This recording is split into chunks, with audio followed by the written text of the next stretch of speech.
Good afternoon everyone, সকলকে স্বাগত জানিয়ে শুরু করছি আজকের অনুষ্ঠান। আজকের অনুষ্ঠান হচ্ছে একটা part of a popular lecture series. এই উদ্যোগটি নতুন শুরু হয়েছে আমাদের কলেজে। রিসার্চ অ্যান্ড ডেভেলপমেন্ট কমিটি বলে যে কমিটি আছে আমাদের কলেজে, সেটা আপনার নাম শুনে থাকবেন। বিগত সালে এই কমিটি কি কি কাজকর্ম করতো সে সম্বন্ধে খুব বেশি অবগত নই আমি এই কলেজে জয়েন করার পর যেহেতু দেখেছি একটি মাত্র অ্যাক্টিভিটি কমিটি ছিল, সেটা হচ্ছে যে কিছু ইনহাউস ফান্ডিং করা হয় আমাদের কলেজে, ছোটখাটো কিছু পাইলট স্টাডি, রিসার্চ স্টাডির জন্য, যারা হয়তো বাইরে কোনো বড় গ্রান্ট দেখার মতন আর কি সেই পর্যায়ে পৌঁছয়নি, তারা ছোটখাটো কিছু প্রিলিমিনারি স্টাডি করবে এবং কলেজ থেকে তাদের সামান্য একটা বেসিক কিছু মিনিমাম সাপোর্ট করা হবে এবং সেখান থেকে যদি পাবলিকেশন হয় খুবই ভালো আরো সেটার উপর ভিত্তি করে পরবর্তীকালে তারা হয়তো আরো কোনো বড় ফান্ডিং এর জন্য অ্যাপ্লাই করতে পারবেন। এই উদ্দেশ্য নিয়ে কমিটি শুরু হয়েছিল এবং এই বছর থেকে আমি ওই কমিটির মেম্বার হয়েছি এবং জয়েন্ট কোঅর্ডিনেটর বানানো হয়েছে আমাকে, রিসার্চ এক্সপিরিয়েন্স কিছুটা যেহেতু আছে অফিসিয়াল হিসেবে। তো তারপর থেকে আর কি ওই রিসার্চ প্রপোজাল সেই ব্যাপারটা আর কি চলছিল। রিসেন্টলি যেটা হয়েছে আমাদের প্রিন্সিপাল ম্যামের উদ্যোগে খুব ভালো একটা ব্যাপার যে এই ওপেন হাউস টাইপের ব্যাপার, এটা পপুলার লেকচার সিরিজ মানে আউটরিচের ব্যাপার। Usually we only speak to people within our own discipline. It's also important not only to speak within the people of our own discipline but across different disciplines. গত সোমবারই আমরা দেখলাম একজন Jadavpur university থেকে অগ্র sir এসে খুব সুন্দর করে ব্যাখ্যা করে বললেন আজকের পৃথিবীতে মাল্টি ডিসিপ্লিনারিটি, ট্রান্সডিসিপ্লিনারিটি এবং ইন্টারডিসিপ্লিনারি তিনটি শব্দের কি তাৎপর্য, কেন সেগুলি গুরুত্বপূর্ণ। Continuing along that same theme আমাদের এই পপুলার লেকচার সিরিজ শুরু হয়েছে। একটা আর কি বেশি হয়তো বলে ফেলছি, সেটা ক্ষমা করে দেবেন, কিন্তু আমি যেখানে পিএইচডি করতাম অ্যানিমাল বিহেভিয়ার, সেটা খুব বিখ্যাত একটি ল্যাবরেটরি, রাঘবেন্দ্র গদাধর প্রফেসর সেখানকার পৃথিবী বিখ্যাত একজন বৈজ্ঞানিক অ্যানিমাল বিহেভিয়ারের উপর, বলতা ইনসেক্টের বিহেভিয়ারের উপর সারা জীবন তিনি কাজ করেছেন এবং এখন national academy of sciences USA সেখানকার honorary member, Germany science academy member, খুবই আর বিখ্যাত নাম ব্যক্তি তিনি। তিনি নিজের উদ্যোগে এই ধরনের একটি কাজ শুরু করেছিলেন, একটি নতুন ডিপার্টমেন্ট তিনি খুলেছিলেন, সেন্টার ফর কন্টেম্পোরারি স্টাডিজ। তাদের কাজ ছিল সায়েন্সের বাইরের জগৎ থেকে, ওটা যেহেতু ইন্ডিয়ান ইনস্টিটিউট অফ সায়েন্স ছিল, সায়েন্স ছাড়া অন্য কোনো বিষয়ে কিন্তু গবেষণা হতো না। ওনার উদ্যোগে যেটা শুরু হয়েছিল যে সায়েন্সের বাইরে বিভিন্ন বিষয় থেকে বিভিন্ন খ্যাতনামা বক্তা বা ভালো বক্তাদেরকে ইনভাইট করে নিয়ে আসা হতো এবং তাদেরকে বক্তৃতা দেওয়ার জন্য আমন্ত্রণ জানানো হতো, যার ফলে সায়েন্স নিয়ে যারা কাজ করছে তারা অ্যাটলিস্ট তাদের ব্যক্তিটা একটু বৃদ্ধি হবে, নিজের জগতের বাইরে বাকি জগতে কি ধরনের কি কাজ চলছে আজকে দুনিয়াতে সেই সম্পর্কে তাদের স্পষ্ট একটু ধারণা হবে। কেন সেটা দরকার, কি হবে তাই, যেটাকে বলে আউট অফ বক্স থিঙ্কিং। সায়েন্সের একটা কমন টার্ম, এটা নিজের ডিসিপ্লিন নিয়ে ভাবতে ভাবতে চিন্তা ভাবনার মধ্যে সংকীর্ণ হয়ে যায়, খুব স্পেসিফিক কিছু টপিকের বাইরে আমরা ভাবতে পারি। সেই রকম সংকীর্ণতা অ্যাভয়েড করার জন্য যদি ব্যক্তিটা একটু বাড়াতে পারি, অন্যান্য ডিসিপ্লিনে কি ধরনের কাজ হচ্ছে সে সম্পর্কে খুব বেশি ডিটেলসে নয়, বাস বেসিক একটা ধারণা যদি অন্তত আমরা পাই, তাহলে শুধু যে জেনারেল নলেজ আমাদের বাড়ছে তা নয়, এই যে ব্যক্তি বাড়ছে তার ফলে কিন্তু বিভিন্ন ডিসিপ্লিনের সঙ্গে কানেকশন কোথায় আমার ডিসিপ্লিনে সেটা বুঝতে সুবিধা হচ্ছে, সেটাকেই বলে মাল্টি ডিসিপ্লিনারিটি। এবং সেখান থেকে পরবর্তীকালে ইন্টারডিসিপ্লিনারিটি ব্যাপারটা আসছে এবং তার থেকে যখন নতুন একটি বিষয় সৃষ্টি হয়ে যাচ্ছে তাকে বলছে ট্রান্সডিসিপ্লিনারিটি। তো আজকে দেখুন আর কি এডুকেশনাল ইনস্টিটিউশনে এই ধরনের আলোচনা বা এই ধরনের পপুলার লেকচার প্রয়োজনীয়তা আছে, সেটার জন্য মনে করি আমি। তো আজকে আর কি পপুলার অলরেডি দুটো হয়ে গেছে পপুলার লেকচার, প্রথমটি কেমিস্ট্রি ফিল্ড থেকে ধোয়া দিয়েছিলেন এবং তারপরে সুবর্ণা দিয়েছিলেন ইতিহাস বিভাগে জানেন আগের উপর, আমি শুনেছেন হয়তো আপনারা লেকচারগুলো। আজকের লেকচারে এবারে অ্যানথ্রোপোলজি ডিপার্টমেন্টের টার্ন এসেছে, অ্যানথ্রোপোলজি বিষয়ে আমরা কিছু শুনবো।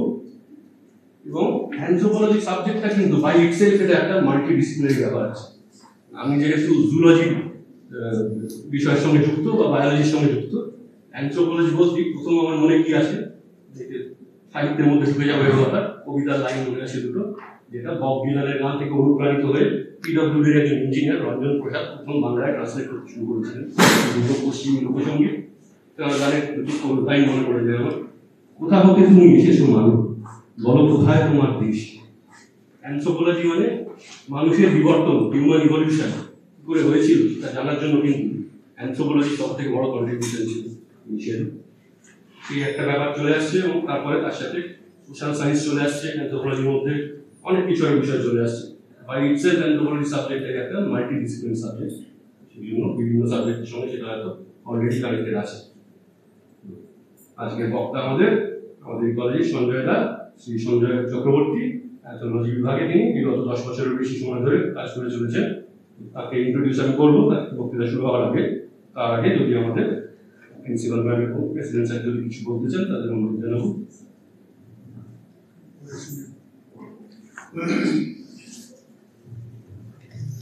প্রথমে আমি আমার কলেজের রিসার্চ অ্যান্ড ডেভেলপমেন্ট সেলকে ধন্যবাদ জানাবো। তারা নিয়মিতভাবে এই কাজটা করে যাচ্ছেন। তারও আগের কিছু কথা আছে। আইকিউএসিতে যখন এই প্রস্তাবটা আমরা দিই যে এরকম একটা লেকচার আমরা করতে চাই, তারপরে আইকিউএসি রেকমেন্ডেশন যখন আমরা গভর্নিং বডিতে পেশ করি, তখন এত উৎসাহের সঙ্গে আমাদের সমর্থন করেছিলেন প্রেসিডেন্ট স্যার যে সেটা ভোলার নয়। কারণ পরিচালন সমিতির অনুমোদন যদি না থাকে তাহলে কলেজে এই ধরনের কাজকর্ম করা মুশকিল হয়। সেই জায়গায় স্যার যে কতখানি উৎসাহ দিয়েছেন তার আরেকটা পরিচয় যে 3টে লেকচার আমরা করলাম, 3টেতেই তিনি উপস্থিত থেকেছেন এবং তার সুচিন্তিত মতামত দিয়েছেন। এটাই বলবার যে আমাদের সকলের মধ্যে যে কতখানি পোটেনশিয়ালিটি আছে সেটা শুধু স্টুডেন্টরা কেন জানবে, আমরা সহকর্মীরাও একটু জানি। আজকে সন্দেশ স্যার বলবেন, নিশ্চয়ই এটাও খুব আমাদের কাছে এন্টারটেনিং হবে এবং জানার বিষয় হবে। আসলে আমাদের একটা মনে হয় পপুলার কালচার বলতে যেটা বুঝি, বা পপুলার টক বা পপুলার সিনেমা, সেগুলোর সঙ্গে মানে তাকে একটু হালকা করে দেখার একটা প্রবণতা আছে। মানে যে সিনেমা খুব জনপ্রিয়, যে বই খুব জনপ্রিয়, সেটা হয়তো মানে তেমন গুরুত্বপূর্ণ নয়। যেমন ওই আর্ট ফিল্ম আর বাজারের এমনি ফিল্ম যেগুলো খুব হিট করে, এরকম একটা বিভাজন রেখা একটা সময় পর্যন্ত ছিল আমাদের সমাজে। কিন্তু ক্রমশ আমাদের ভাবনার পরিধিটা ছড়াচ্ছে, আমাদের দৃষ্টিভঙ্গি বদলাচ্ছে এবং আমরা বুঝতে পারছি ওই বিভাজনটা ক্রমশ কমে আসছে। এবং সত্যি কথাই আমরা যেভাবে 3টে লেকচার শুনলাম তাতে বুঝতে পারছি যে পপুলার লেকচার, পপুলার মানে সমস্ত অন্য ডিসিপ্লিনের মানুষদের কাছেও সেটার গ্রহণযোগ্যতা থাকছে এই হিসেবে পপুলার, তারা খুব উৎসাহের সঙ্গে আসছেন। তবে আমাদের একটা উদ্দেশ্য ছিল যে যেই ডিপার্টমেন্টে স্যার বা ম্যাডাম বলবেন সেই ডিপার্টমেন্টের স্টুডেন্টরা উপস্থিত থাকবে। এখানে সেটা দেখতে পাচ্ছি না, এটা একটু দুর্ভাগ্যজনক। আর আমি আশা করব যে যেহেতু এটা একটা নতুন প্রজেক্ট শুরু হয়েছে আমাদের কলেজে, প্রজেক্টই বলি, সেই কারণে হয়তো প্রথম দিকে কিছুটা ত্রুটি বিচ্যুতি হয়েছে, খুব বেশি সাজানো গোছানো ছিল না, পরিকল্পনার কিছু অভাবও ছিল, উপস্থাপনার ক্ষেত্রে কিছু টেকনিক্যাল গণ্ডগোল ছিল বলে আমার মনে হয়েছিল। সেগুলো আমি চিহ্নিত করেছি এবং ভাবতে ভালো লাগছে সেগুলো ক্রমশ ঠিক হয়ে আসছে। আমি চাইবো যে যেভাবে আমাদের সহকর্মীদের উৎসাহিত করছেন, স্টুডেন্টদেরকেও একটু বলুন। আর 1 ঘন্টা 1.5 ঘন্টার একটা ক্লাস, সেটার কামাই করলে পার্টিকুলার ওই দিনে ওই ক্লাসটা না করলে কিন্তু ক্ষতি বেশি হয়ে যাবে না। আজকে স্টুডেন্টরা হয়তো অন্য মানে অ্যানথ্রোপোলজি স্টুডেন্ট যারা, তারা অন্য ডিপার্টমেন্টে কেউ যদি ক্লাস করে থাকে তাহলে বলবো যে সেই টিচারও একটু বলতে পারবেন, যে এসেও এটা শুনতে পারবেন। তাতে কিন্তু স্টুডেন্টদের ভাবনার পরিধিটাই বাড়ত। একাডেমিক একটা ইনস্টিটিউশনে এইগুলোকে উজ্জীবিত করা, উৎসাহিত করাই আমাদের কর্তব্য। ভালোভাবে অনুষ্ঠান হোক এই প্রার্থনা করছি। ধন্যবাদ। ধন্যবাদ ম্যাম। আমাদের আজকের বক্তৃতা শুরুর আগে আমি সঞ্জয় দাস সম্পর্কে ব্রিফ একটা ব্যাকগ্রাউন্ড বলছি আপনাদেরকে। বক্তৃতার টাইটেল তো দেখতেই পাচ্ছেন আপনারা, টাইটেল লেখা আছে traditional medicinal plants healing practices of Indian communities and tribes. এবারে টাইটেলটা দেখেই বোঝা যাচ্ছে বিষয়টার মধ্যে কিন্তু অলরেডি ইন্টারডিসিপ্লিনারি আছে, বটানির বিষয় আছে, বিশেষ করে এথনোবটানি যাকে বলে। তার সাথে মানুষ কিভাবে সেটাকে ইউজ করছে, অর্থাৎ সোশিওলজির ব্যাপার আছে। যদিও বিষয়টা অ্যানথ্রোপোলজি, কিন্তু তার মধ্যে অলরেডি কিন্তু অ্যানথ্রোপোলজির সাথে বটানি এবং সোশিওলজি অলরেডি ইনকর্পোরেট হয়ে আছে। খুব ভালো লাগছে আমার জন্য টাইটেলটা দেখে। তো সঞ্জয় দার ব্যাপারে আর কি বেশি বলতে গেলে, উনি অ্যানথ্রোপোলজি অনার্স নিয়ে বঙ্গবাসী কলেজ থেকে গ্র্যাজুয়েশন করেছিলেন 1992 সালে। অনেক বছর আগে আমাকে অনেক সিনিয়র সায়েন্স কোর্সে পড়তাম। তারপরে ক্যালকাটা ইউনিভার্সিটি থেকে ফার্স্ট ক্লাস নিয়ে উনি মাস্টার্স করেছিলেন 1994 সালে, এবং সেখানে আমার স্পেশালাইজেশন ছিল ফিজিক্যাল অ্যানথ্রোপোলজি। তার পরবর্তীতে উনি ইউজিসি নেটও কোয়ালিফাই করেছিলেন 1998 সালে। তারপর 2 বছর উনি বিএমসি সংস্থায় শিক্ষকতা করেছিলেন। তার পরবর্তীতে উনি কিন্তু রিসার্চে চলে আসেন। ইন্ডিয়ান স্ট্যাটিস্টিক্যাল ইনস্টিটিউট ISI সেখানে প্রজেক্ট অ্যাসিস্ট্যান্ট হিসেবে উনি 2 বছর কাজ করেছিলেন। তারপরে উনি আমাদের কলেজে শিক্ষক হিসেবে যোগদান করেন এবং 2010 থেকে উনি শিক্ষকতা করে আসছেন আমাদের কলেজে। ওনার কোন কোন বিষয়ে ইন্টারেস্ট, এরিয়া অফ স্পেশালাইজেশন যদি দেখা হয়, ওনার অনেক কিছু বিভিন্ন বিষয়ে স্পেশালাইজেশন আছে। তার মধ্যে প্রধানগুলি হচ্ছে human evolution, human growth, paleoanthropology, human genetics, biostatistics, এমনকি ফরেনসিক অ্যানথ্রোপোলজি পর্যন্ত। খুবই ইন্টারেস্টিং একটা, পরে কথা বলবো সঞ্জয়ের সঙ্গে। স্পষ্ট ধারণা নেই আমার ধারণা, ফসিলাইজ হাড়ের মধ্যে যে কোনো আঘাতের চিহ্ন পাওয়া যায়, সেখান থেকে যদি কোনো একটা গল্প রিকনস্ট্রাক্ট করা যায়, সেটাকে বোধহয় সম্ভবত ফরেনসিক অ্যানথ্রোপোলজি বলা যেতে পারে। এবং ওনার স্কিলস আছে নানা রকম, অ্যানথ্রোপোমেট্রি এবং বায়োলজিক্যাল অ্যানথ্রোপোলজি রিলেটেড স্কিলসটাই ওনার প্রধান স্কিলস। এবং তার সাথে উনি সোশিও কালচারাল অ্যানথ্রোপোলজিরও ক্লাস নিয়ে থাকেন এবং 8টিরও বেশি ফিল্ড ওয়ার্ক রিসার্চ করেছেন, উনি গাইড হিসেবে করিয়েছেন। আর আপনাদের বেশি সময় না নিয়ে এবার তাহলে আমি একটা অনুরোধ করছি ওনার বক্তব্য রাখার জন্য।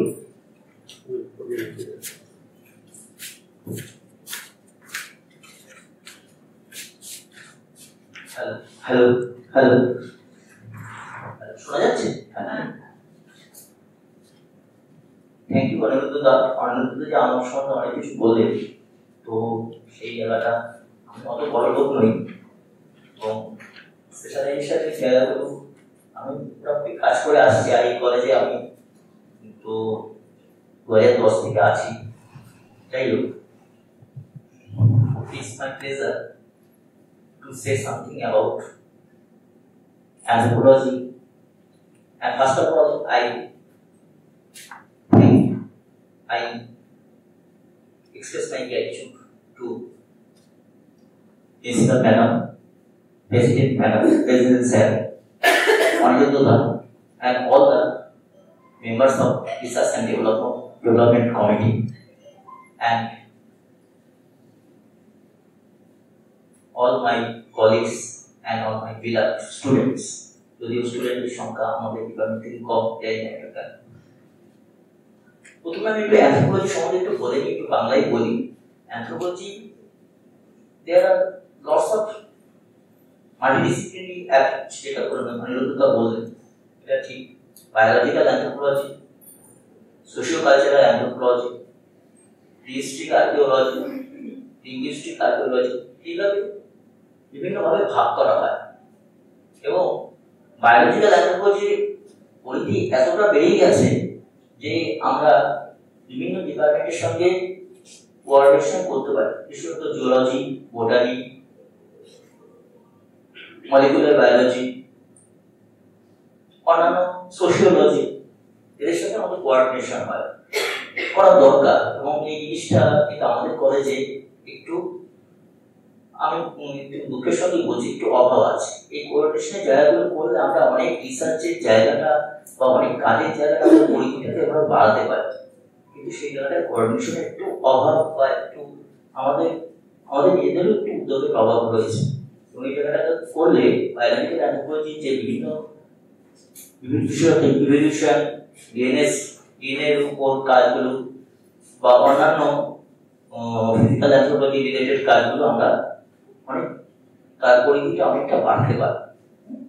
তো সেই জায়গাটা আজকের যে এই টপিকটা আমাদের বোটানি রিলেটেড। বোটানিক আমি অবশ্য কাউকে দেখতে পাচ্ছি কি, বোটানিক কাউকে দেখতে পাচ্ছি না। বোটানি রিলেটেড একটু ব্যাপার। এই জিনিসটা আমার শুরু হয়েছিল ফিল্ড ওয়ার্ক, উনি যেটা বললেন, প্রায় 8টার মতো জায়গায় আমি ফিল্ড করেছি, ইনক্লুডিং অনার্স অ্যান্ড পাস। এবং অনার্সের ফিল্ডে গিয়ে সেখানে আমাদের আগে যে সিলেবাস ছিল 20 দিনের মতো থাকতে হতো। এবার একটু টাইমটা একটু কমে গেছে, 10 দিনের মতো হয়েছে। এবং পাশের ফিল্ড, এবং আমার একটু স্পেশাল ইন্টারেস্ট এই এথনোবোটানি, পার্টিকুলারলি এটা এই টপিকটা যেটা এথনো মেডিসিনের উপর। এথনো মেডিসিনের কাজে থাকলে আমি চলে যেতাম গ্রামের মধ্যে, সান্তালদের গ্রাম বলুন বা কোনো অন্য ট্রাইবাল বলুন, সেই গ্রামের মধ্যে গিয়ে সেখানে যত সমস্ত গাছ গাছরা আছে এবং যেগুলো তারা ইন্ডিজিনাস গাছগুলোকে তারা কাজে লাগাচ্ছে, সেটা একটা আমার একটু উৎসাহ ছিল। এই ইন্ডিজিনাস গাছগুলো আমরা অনেক কমন পরিচিত গাছ আমাদের এখানেও রয়েছে, ওখানেও রয়েছে, এমনকি আমাদের কলেজেও কিছু রয়েছে, এবং তাদের সাইন্টিফিক নাম রয়েছে, তাদের নির্দিষ্ট একটা ফ্যামিলি রয়েছে, সেই ফ্যামিলিগুলো রয়েছে, সেই কিছু কিছু হার্বাল প্ল্যান্টস রয়েছে। হার্বাল প্ল্যান্টসগুলো তারা কিভাবে কাজে লাগাচ্ছে এইটার উপর আমার একটু খুব উৎসাহ ছোটবেলা থেকেই। তারপরে অনার্সের সময় বিভিন্ন অনার্স কমপ্লিট করতে গিয়েছিলাম সান্তাল পারগানাতে। সেখানে আমাদের টিচার ছিলেন ডক্টর রেবতী মোহন সরকার। ওনার কাজের ফাঁকে আমিও চলে যেতাম গ্রামের মধ্যে এবং এই ব্যাপারে সব ট্রাইবালদের সঙ্গে কথা বলতাম। আমাদের কাজে পরিচিত ছিল সান্তালদের মধ্যে। রিসেন্টলি আমরা জানি যে করোনার মধ্যে দিয়ে আমরা গিয়েছি এবং খুব খারাপ সময় ছিল।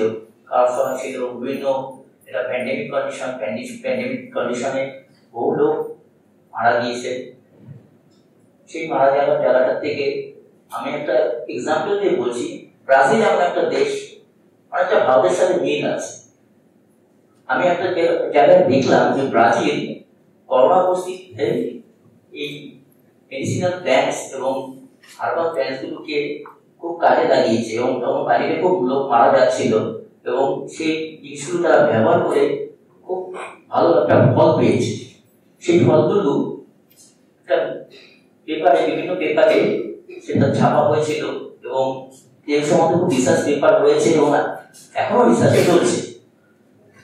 তো যাই হোক, ট্রাইবালরা বরাবরই বিভিন্ন ধরনের প্ল্যান্ট এবং হার্বাল প্ল্যান্ট এবং অন্যান্য প্ল্যান্টগুলো ব্যবহার করে। These plants are full of micronutrients, minerals, antioxidants, phytochemicals, antioxidants, and different types of minerals, তার মধ্যে আয়রন রয়েছে। এই সমস্ত এই জিনিসগুলো তাদের হিলিং প্র্যাকটিসে খুব সাহায্য করে। তো আমি একটা করে এক্সাম্পল পরে আমরা দেখতে পাবো, সেই দেখার মধ্যে আমরা দেখতে পাবো যে কোন কোন গাছ তারা ব্যবহার করে। সেই গাছগুলো আমরা আমাদের এখানেও দেখতে পাই এবং ওখানেও তাদের রয়েছে। এই গাছগুলো আমরা আমার সাথে দেখি। তো আরেকটা ইনফরমেশন আমি দিতে চাই। 2002 সালে United Nations Environmental Programme UNEP সেখানে বলা হয়েছে 50,000 থেকে 70,000 গাছটা ব্যবহার করা হয় হিলিং প্র্যাকটিসের জন্য। এটা কোথায় করা হয়? সারা পৃথিবীতে, এবং তার মধ্যে সাউথ ইস্ট এশিয়াতে এই সংখ্যাটা খুব বেশি। এবং South East Asia is rich of herbal plants and herbal trees. তার মধ্যে আমরা প্রথম যেটা আমরা দেখতে পাই, যেটা আমাদের বাড়িতে সবার কাছে রয়েছে, যেটা অসিমাম স্যান্টাম, যার সায়েন্টিফিক নেম অসিমাম স্যান্টাম।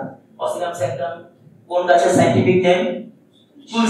তুলসী। এই গাছটা বিভিন্ন কাজে ব্যবহার করা হয়। এটা একটা হোলি প্ল্যান্ট, বেসিল প্ল্যান্ট বলা হয়, হোলি বেসিল বলা হয়। এই তুলসীটা বিভিন্ন কাজে লাগে। কি কাজে লাগে? এটা ইমিউন সিস্টেমকে বুস্ট করে, বিভিন্ন কোল্ড কাপ থেকে আমাদের রক্ষা করে, এবং অন্যান্য গ্যাস্ট্রোইন্টেস্টাইনাল যে প্রবলেমগুলো রয়েছে সেগুলো থেকে আমাদের সবাইকে রিলিফ দেয়। এবং তুলসীকে আমরা চা হিসেবে পান করি, excluding of camellia species. Camellia species হচ্ছে চায়ের সায়েন্টিফিক নাম। তো চাটাকে আমরা যখন খেতে পারছি না, ইনটেক করতে পারছি না, তখন আমরা তুলসীটাকে নিচ্ছি। এই তুলসী তার অনেক হোলি দিকটা রয়েছে, প্লাস তার হিলিং দিকটাও রয়েছে। তুলসী ছাড়া যে কমন আমরা একটা, যেটা এর মধ্যে আমরা সবাই কম বেশি আক্রান্ত, সর্দি কাশিতে আক্রান্ত, সেই জায়গাটায় আমাদের একটা বাসকের ব্যাপার আছে। বাসক গাছটা ট্রাইবাল অঞ্চলে খুব দেখতে পাওয়া যায়, এবং ওদের ঘরের পাশে যে বেড়াগুলো থাকে, বেড়াগুলো বাসক পাতা দিয়ে বানায়। এবং বাসক গাছের সাইন্টিফিক নাম হচ্ছে অ্যাডাডোরা ভ্যাসিকা। যারা বোটানি লোক থাকলে বা বোটানি লোক কেউ নেই, অ্যাডাডোরা ভ্যাসিকা। এবং এই বাসক পাতাটা আমাদের সর্দি কাশিতে একটা প্রাইমারি একটা হিলিং ওষুধ হিসাবে বা ড্রাগ হিসাবে, মেডিসিন হিসাবে কাজ করে। এছাড়া তো অন্যান্য প্ল্যান্টগুলো রয়েছে যেগুলো বনে জঙ্গলে দেখতে পাওয়া যায়। আমাদের কলেজে কিছু রয়েছে অর্জুন গাছ। অর্জুন গাছটা আমাদের কলেজে একটা রয়েছে। এই অর্জুন গাছের কোন অংশটা ব্যবহার করা হয়? ছাল, বার্ক। অর্জুন গাছের ছালটা বিভিন্ন কার্ডিওভাস্কুলার প্রবলেমে, বিভিন্ন হার্টের প্রবলেমে, করোনারি ডিজিজে এগুলোতে ব্যবহার করা হয়। তো অর্জুন গাছের ছালটাও ওরা ট্রাইবালরা ব্যবহার করে থাকে বিভিন্ন ভাবে। এবং ওই অর্জুন গাছটা মোটামুটি ভারতের যে সমস্ত অঞ্চলগুলো ট্রাইবাল বেল্টগুলো রয়েছে প্রত্যেকটা জায়গায় অর্জুন গাছের আমরা দেখতে পাই। এরপরে রয়েছে অশোক গাছটা বিশেষত ফিমেল প্রবলেমস এর ক্ষেত্রে খুব ব্যবহার করা। এটা মেয়েদের ক্ষেত্রে বা চাইল্ডদের ক্ষেত্রে কিছু বার আছে ব্যবহার করার, কিন্তু ফিমেলদের ক্ষেত্রে অশোক গাছটা খুব ব্যবহার করা হয়। অশোক গাছের বারটাও থেকে বিভিন্ন প্রসেসিং করে বিভিন্ন ওষুধ, এবং আজকাল বিভিন্ন ড্রাগ কোম্পানিগুলো, বিভিন্ন ফার্মাসিউটিক্যাল কোম্পানিগুলো এগুলো বিশেষত আয়ুর্বেদে এগুলো খুব ব্যবহার করা হচ্ছে অশোক গাছটাকে। আমাদের আয়ুর্বেদে আপনারা জানেন, আমার তো বলার অপেক্ষা নেই, প্রায় আমাদের India is rich of Ayurveda, এবং এটা প্রায় 1000-500 বছর পুরনো। আয়ুর্বেদে গাছটার উল্লেখ রয়েছে, এবং India is one of the vital country to use the herbal medicines and herbal trees. তো আয়ুর্বেদে এখন হোমিওপ্যাথি আগে বলা হতো যার নাই বড় গতি সে করে হোমিওপ্যাথি, কিন্তু এখন হোমিওপ্যাথি এখন অনেক জায়গায় ডেভেলপ করে গেছে। বিভিন্ন ওষুধগুলো আপনারা জানেন যে কম বেশি ওষুধগুলো সব হোমিওপ্যাথিতে সব প্ল্যান্ট থেকে তৈরি করা হচ্ছে। এবং হোমিওপ্যাথিতে লাইকোপোডিয়াম একটা ওষুধ রয়েছে। লাইকোপোডিয়াম ইজ এ মস। এটাই হিলি রিজিয়নে বা যেখানে খুব পার্বত্য অঞ্চল সেখানে দেখতে পাবে লাইকোপোডিয়াম খুব কাজে লাগে, বিশেষত ইন্ডিয়াজেশনে, অন্যান্য গ্যাস্ট্রিন্টেশন প্রবলেমে এগুলো খুব কাজে লাগে। তো এই প্ল্যান্টগুলো ট্রাইবালরা কম বেশি গুলো ওরা ব্যবহার করে থাকে, এবং ওরা ঠিক ওষুধ হিসাবে ব্যবহার করে, এবং যে আমরা যে ওষুধটা খাই সেই ওষুধ হিসেবে নয়, ওরা ডাইরেক্ট খায়, এবং যেটা বারটাকে ওরা ভিজিয়ে নিচ্ছে বা রুটটাকে তারা ইউজ করে নিচ্ছে, ভিজিয়ে জলটাকে খাচ্ছে বা পাতাটাকে ডাইরেক্ট কালেকশন করে নিচ্ছে। এরকম ব্যাপারগুলো রয়েছে। তা ট্রাইবালদের মধ্যে এই নলেজটা এলো কোথা থেকে? এটা অনেকটা হেরিটেজের ব্যাপার। ট্রাইবাল কালচারে দেখা যায় যে বংশ পরম্পরায় একটা মিথ, ওদের মধ্যে একটা মিথ আছে, যে মিথটা কাজ করে ওদের মধ্যে, বা আমার থেকে শুনে এসছে বা তার আগে পূর্বপুরুষ থেকে শুনে এসছে, করে এটা বরাবর ব্যবহার করে এসছে। এবং ওরা আমাদের মতনই, আবার আমরা ওদেরকে নেগলেক্ট করলে হবে না, ও অনেকটাই এগিয়ে গেছে এই ব্যাপারে। তো এই ট্রাইবাল কালচারে এই কালচারগুলো ব্যবহার করা ভালোভাবে করছে। এখন আমরা একটু দেখি, একটু ভিডিওটাকে।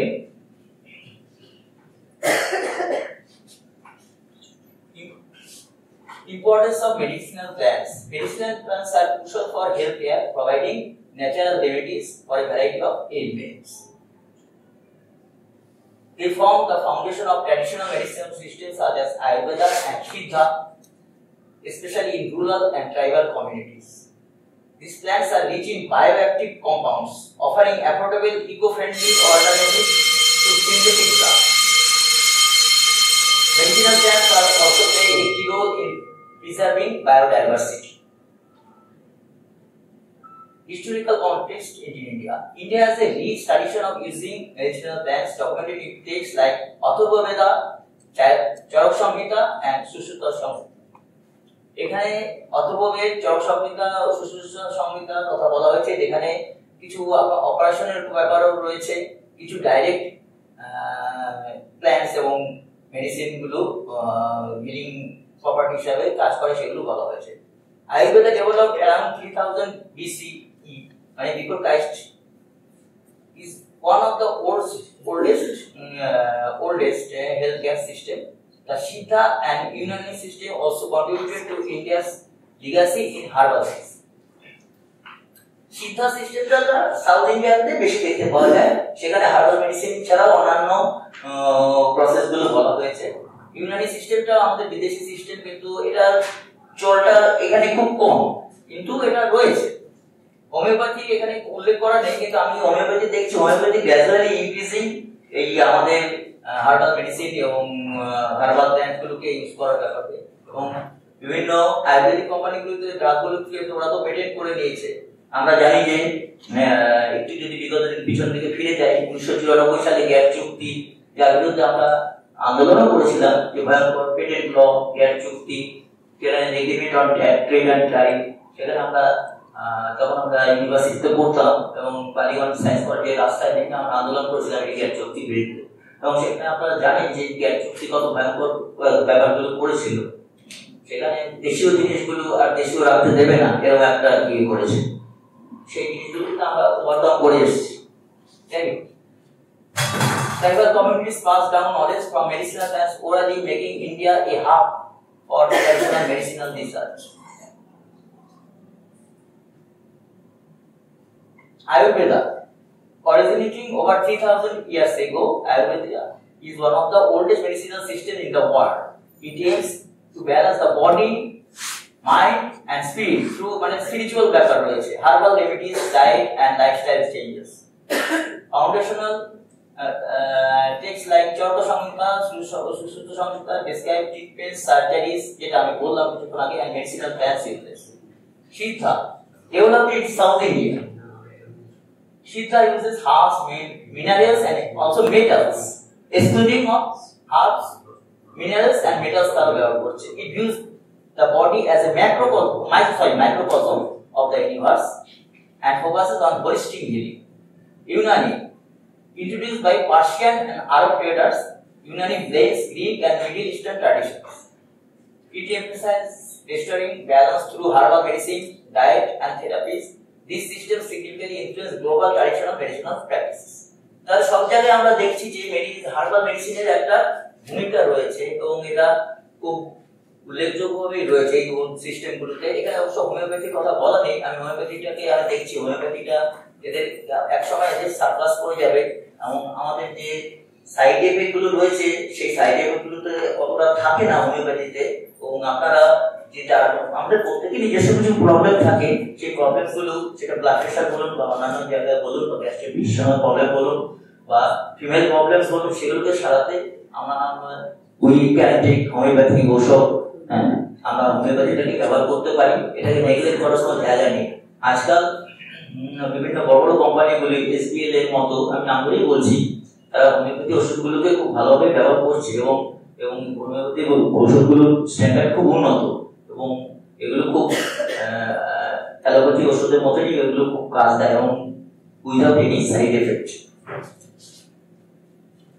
Plant-based healing practices, traditional knowledge, tribal communities use ancestral knowledge of medicinal plants to treat ailments. Herbal remedies, plants are used for treating fever, wounds, jaw, auto, digestive issues and infections. Spiritual practice, some plants are considered sacred and are used in spiritual and healing rituals.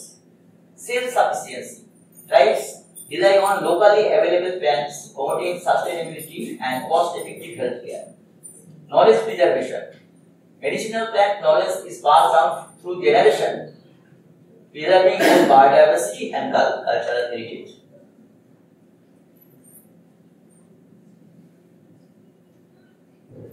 এখানে নিম গাছের একটা ছবি দেখেছে, যেটা আমাদের common, এটা আমাদের এখানেও দেখতে পাওয়া যায়, ওদের ওখানে দেখতে পাওয়া যায়। অ্যাজাটির একটা indica, antibacterial, antifungal, detoxifying properties, treats skin infections, acne and eczema, regulates blood sugar levels and acts as a natural insect repellent. এটা অবশ্য হিউম্যানের বাইরে নিম প্ল্যান্টটা আমরা দেখতে পাই। এর আগে আমি একটু ইয়ে করে গেছি, তুলসী, যেটা আমাদের কমন ব্যাপার, boost immunity and treats respiratory infection, osminum sanctum, scientific name, relieves stress and anxiety as antioxidant properties and helps with digestive health. এছাড়া তুলসী লাগানোর অনেক ব্যাপার রয়েছে, এটা আমরা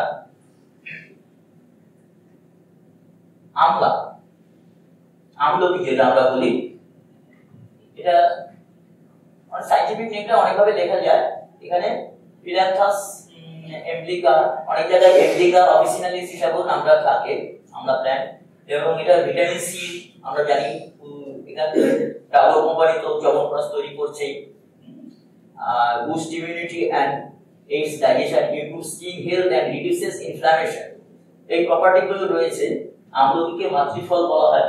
মাতৃফল কেন? মা যেমন কোনো সন্তানের ক্ষতি না করে, আমলকি আমাদের শরীরে গ্রহণ করতে হবে। যত খুশি আমলকি খেতে পারেন, এটা কোনো অসুবিধা করতে পারে।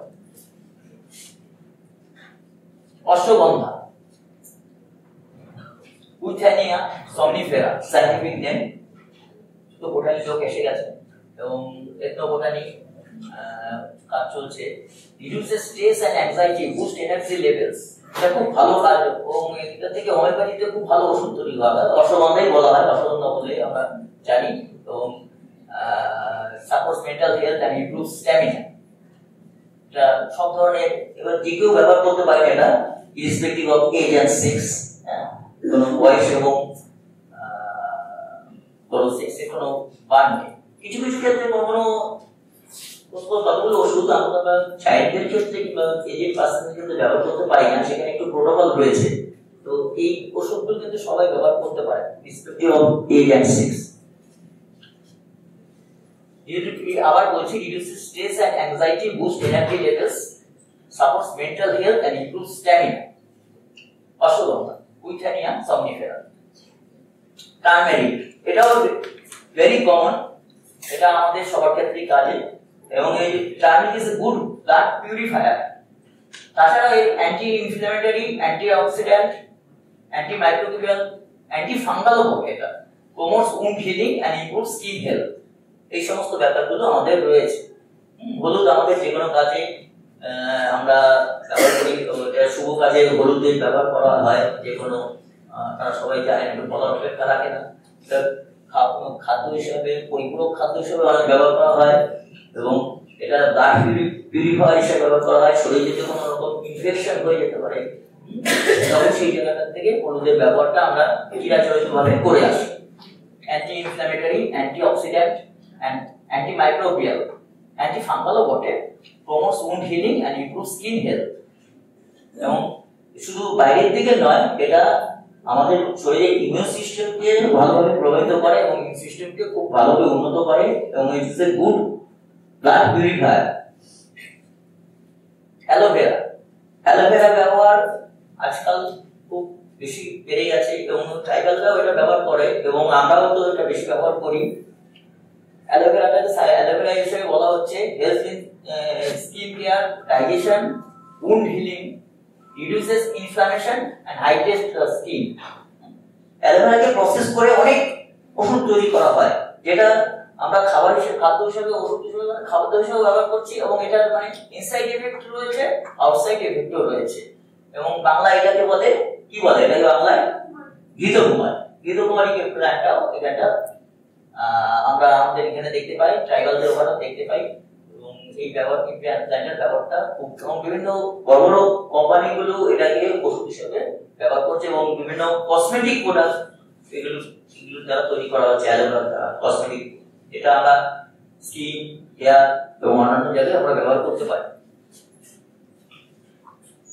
এটা গিলয়, অমৃত, এটা আমরা অনেক সময় রাস্তাঘাটে চোখে দেখতে পাই, কিন্তু আমরা নেগলেক্ট করে যাই, তাই না? কি কিনোস্পোরা ফর্টিফোলিয়া uses, boost immunity, treats fever, ইমিউনিটিকে বাড়ায়, জ্বর থেকে মুক্তি দেয়, detoxify the body, helps manage chronic illness and supports liver health. এটা খুব ভালো ওষুধ হিসেবে কাজ করে। এটাকে অনেকে এটার কাণ্ডটাকে ব্যবহার করেন, কেউ অনেকে পাতাটাকে ব্যবহার করেন এবং এটা ভিজিয়ে ওটা জলটাকে খান। তো ট্রাইবালরাও এটা ব্যবহার করেন। এটা boost immunity, treats fever and detoxify the body. শরীর থেকে যত বিষ আছে, যত পয়জন আছে, যেগুলো আমাদের শরীরে ফ্রি রেডিক্যালস হিসেবে উৎপন্ন হয়, সেই ফ্রি রেডিক্যালস গুলোকে বের করে দিতে পারে এই প্ল্যান্টটা, এবং without any side effect. Helps manage chronic illness and supports liver health. Traditional medicinal knowledge, oral traditions and practices. Oral transmission of knowledge, medicinal plant knowledge is passed only through generation by elders and healers, both those using story telling, songs and rituals, যেটা আমরা কিছুক্ষণ আগে বললাম। Many plants are extracted and used in healing rituals and ceremonies like to cultural and spiritual beliefs. Holistic approach, tribal healing integrates plants for physical, mental and spiritual well-being, closely tied to local ecosystems. যেখানে যা ধরনের উদ্ভিদ পাওয়া যাবে সেই অনুযায়ী তাদের ব্যবহারটা হবে। Custom remedies are personalized based on individual health, environment and lifestyle, including teas, paste and forties. এগুলো এইভাবে করা ব্যবহার করতে পারে।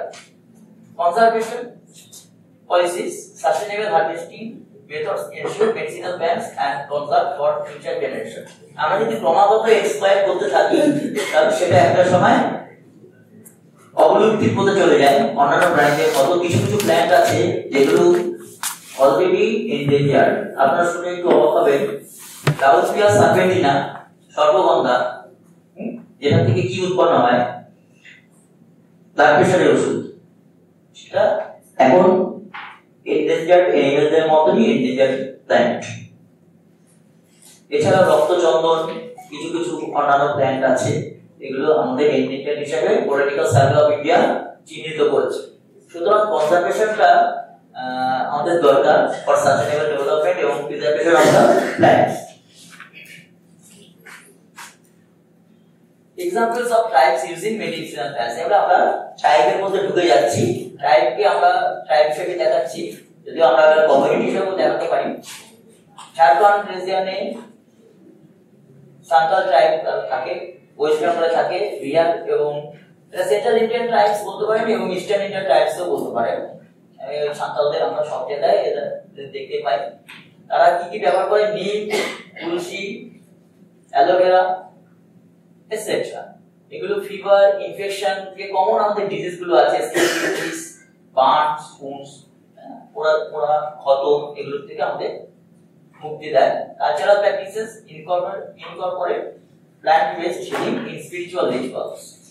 কিছু কিছু স্পিরিচুয়াল কাজে এরা এইগুলো এই প্ল্যান্টগুলো ব্যবহার করে। কর্নটাও সেন্ট্রাল ইন্ডিয়ান ট্রাইবস, মধ্যপ্রদেশে দেখতে পাওয়া যায়, মহারাষ্ট্র, ছত্তিশগড়, মধ্যপ্রদেশকে ভাগ করে এখন ছত্তিশগড় করা হয়েছে।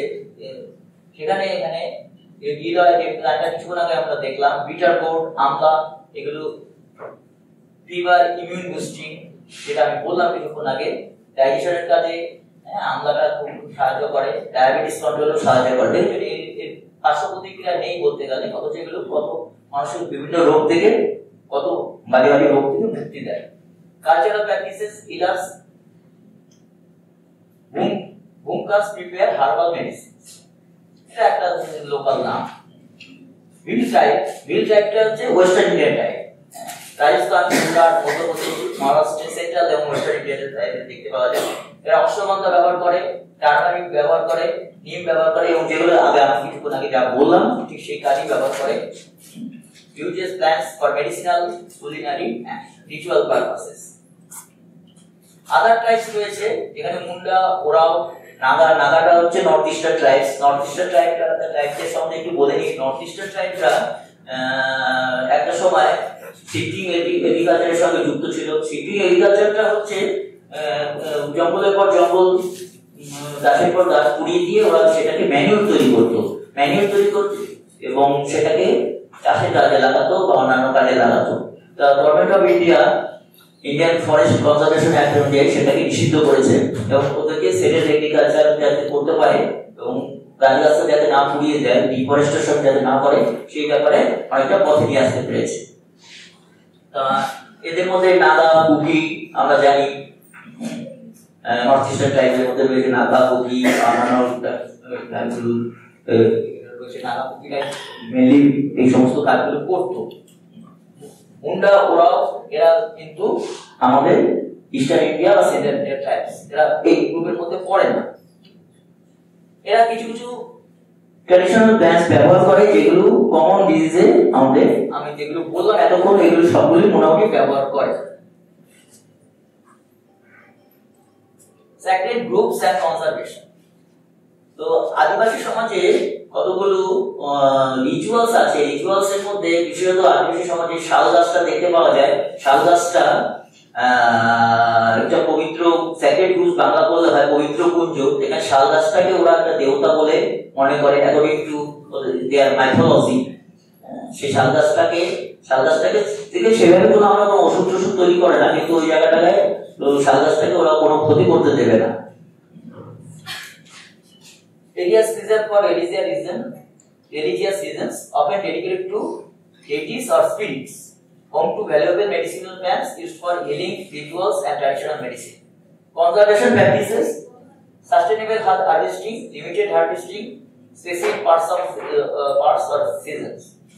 তার মানে এগুলোকে ওরা কালেকশন করবে এবং পরিবেশের কোনো ক্ষতি না করে ওরা করছে। Regulated access, only specific individuals or hubs are allowed access. Protection from deforestation.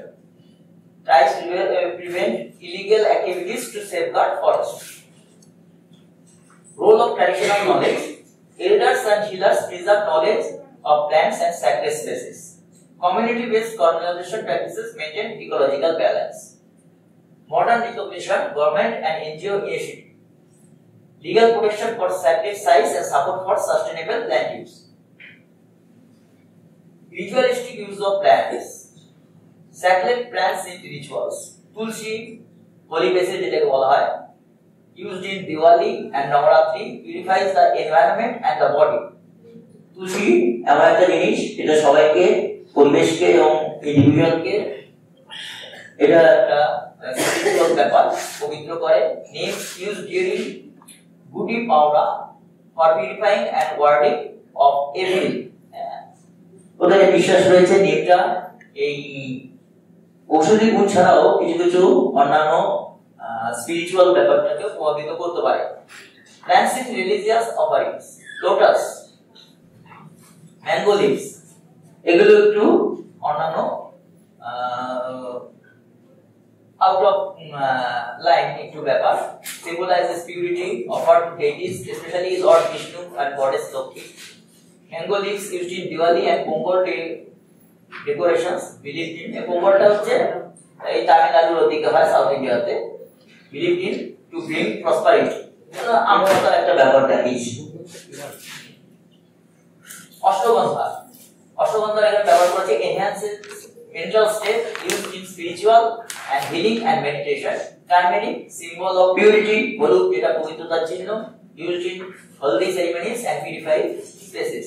বিভিন্ন ম্যারেজ সেরিমনি, অন্যান্য সেরিমনিতে এই হলদির ব্যবহারটা, হলুদের ব্যবহারটা রয়েছে। Symbolism in tribal rituals, sacred groups, healing plants, sacred groups and healing plants like neem and bamboo are used for spiritual healing, and এখানে নিম গাছ এবং বাঁশের ব্যবহার করা হচ্ছে for are used for spiritual healing and connection with the divine. স্বর্গীয় ব্যাপার একটা রয়েছে। পিপল ট্রি, পিপল গাছ যেটা worshipped in Hindu and Buddhist tradition for blessing and protection from evil. People গাছটা এই দুটো ধর্মে ব্যবহার করা হয়, হিন্দু এবং বুদ্ধিজমে, এবং এটা একটা পবিত্রতার প্রতীক। এটা একটু ঔষধি গুণের বাইরে গিয়ে একটু রিচুয়ালস এর মধ্যে চলে যাচ্ছে। Modern scientific studies, আপনারা আসলে দেখতে পাচ্ছেন phytochemistry, development in this scientific research, herbal medicine industry, sustainability and green medicine. Green medicine হিসেবে এগুলোকে দেখা হচ্ছে, herbal medicine গুলোকে green medicine হিসেবে দেখা হচ্ছে, এবং যেটা মানুষের খুব কাজে লাগছে।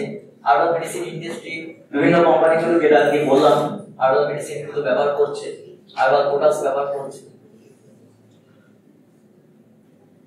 These are full of phytonutrients, phytochemicals and antioxidants. Rapid market growth, এবং এই মার্কেটটা আস্তে আস্তে বেড়ে যাচ্ছে। Key segments includes herbal medicine, personal care products and dietary supplements. Popular products include Chyawanprash, herbal shampoos, turmeric supplements and pain relief balms. বিভিন্ন ধরনের ঔষধি মলম তৈরি হচ্ছে। চ্যবনপ্রাশ তো আমরা খাই, হার্বাল শ্যাম্পু তৈরি হচ্ছে যেগুলো আউটসাইডে হিসেবে ব্যবহার করা হয়। টার্মারিক সাপ্লিমেন্টস রয়েছে, কিছু কিছু হলুদের অনেক গুণ রয়েছে যেগুলো মানুষের অন্যান্য রোগগুলোকে সারাতে পারে। গভর্নমেন্ট এগুলোকে সাপোর্ট দিচ্ছে। ন্যাশনাল আয়ুষ মিশনের মাধ্যমে research, education and industry growth, এগুলোকে আরো বাড়ানোর পরিকল্পনা করা হচ্ছে। এই ব্যাপারে রিসার্চ করা হচ্ছে, রিসার্চ যাতে আর ভবিষ্যতে ভালো ফল দেয় সেটা আমাদের দেখতে হবে। এবং গভর্নমেন্ট ন্যাশনাল আয়ুষ মিশনের মাধ্যমে এই জিনিসটাকে খুব উৎসাহিত করছে। India is a major exporter of Ayurvedic products. এটা একটা খুব বড় তথ্য যে ভারতের আয়ুর্বেদ খুব সমৃদ্ধ এবং আয়ুর্বেদিক প্রোডাক্ট গুলো ভারতে শুধু নয়, ইন্ডিজিনাস ওষুধ হিসেবে নয়, এটা সারা পৃথিবীতে ছড়িয়ে পড়ছে। With a significant market share in north America, উত্তর আমেরিকা যাচ্ছে, ইউরোপে যাচ্ছে এবং মিডিল ইস্টের দেশ, মধ্যপ্রাচ্যের দেশগুলোতে যাচ্ছে। Consumer Trends, rising consumer awareness about the benefits of natural and chemical-free products fuels the growth of the Ayurvedic market. Ayurvedic market একটা বিশাল বাজার তৈরি হয়েছে ভারতে এই কথাগুলোকে এবং এই দুষ্প্রাপ্যতাকে লক্ষ্য করে।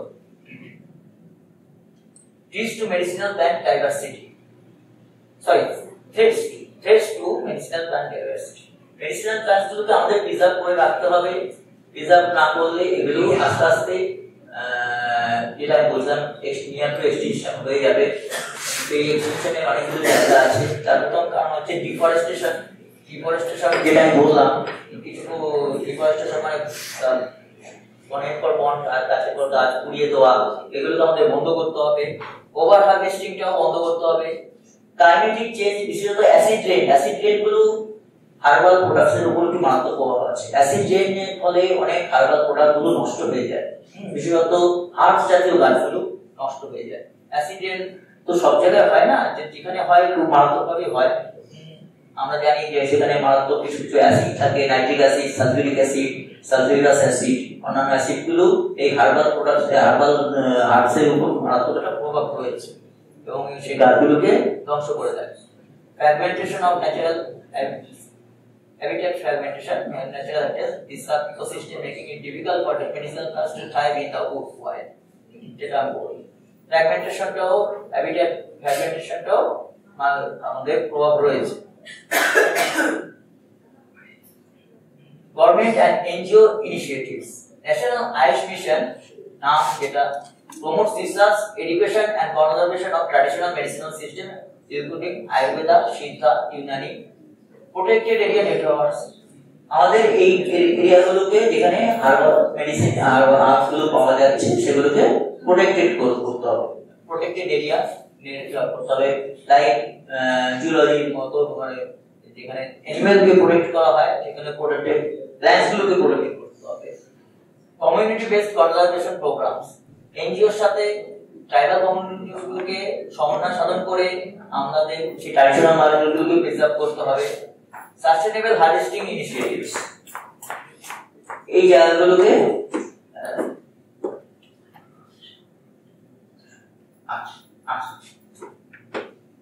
sustainable harvesting initiatives, encouraging sustainable collection methods through awareness program and certification of herbal products. Medicinal plant conservation awareness.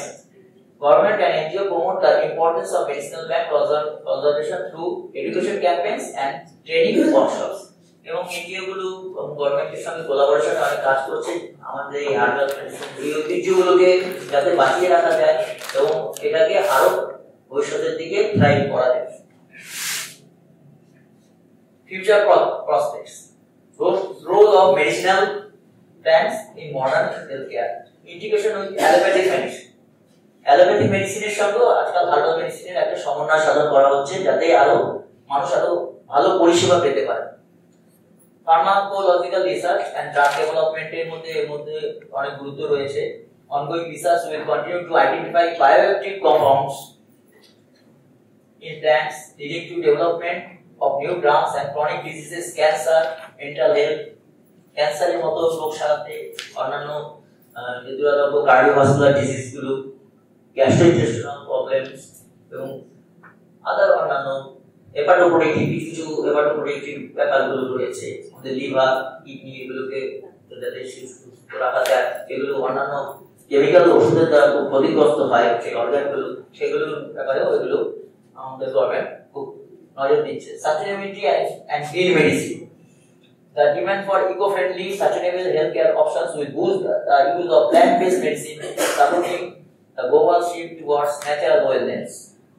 সবাই যাতে ভালো থাকতে পারে এই জন্য গভর্নমেন্ট এই সমস্ত ইকো-ফ্রেন্ডলি, সাস্টেনেবল হেলথকেয়ার অপশনগুলোর উপর জোর দিচ্ছে। Medicinal plants will play a key role in preventive medicine, helping to boost immunity, reduce inflammation, manage stress.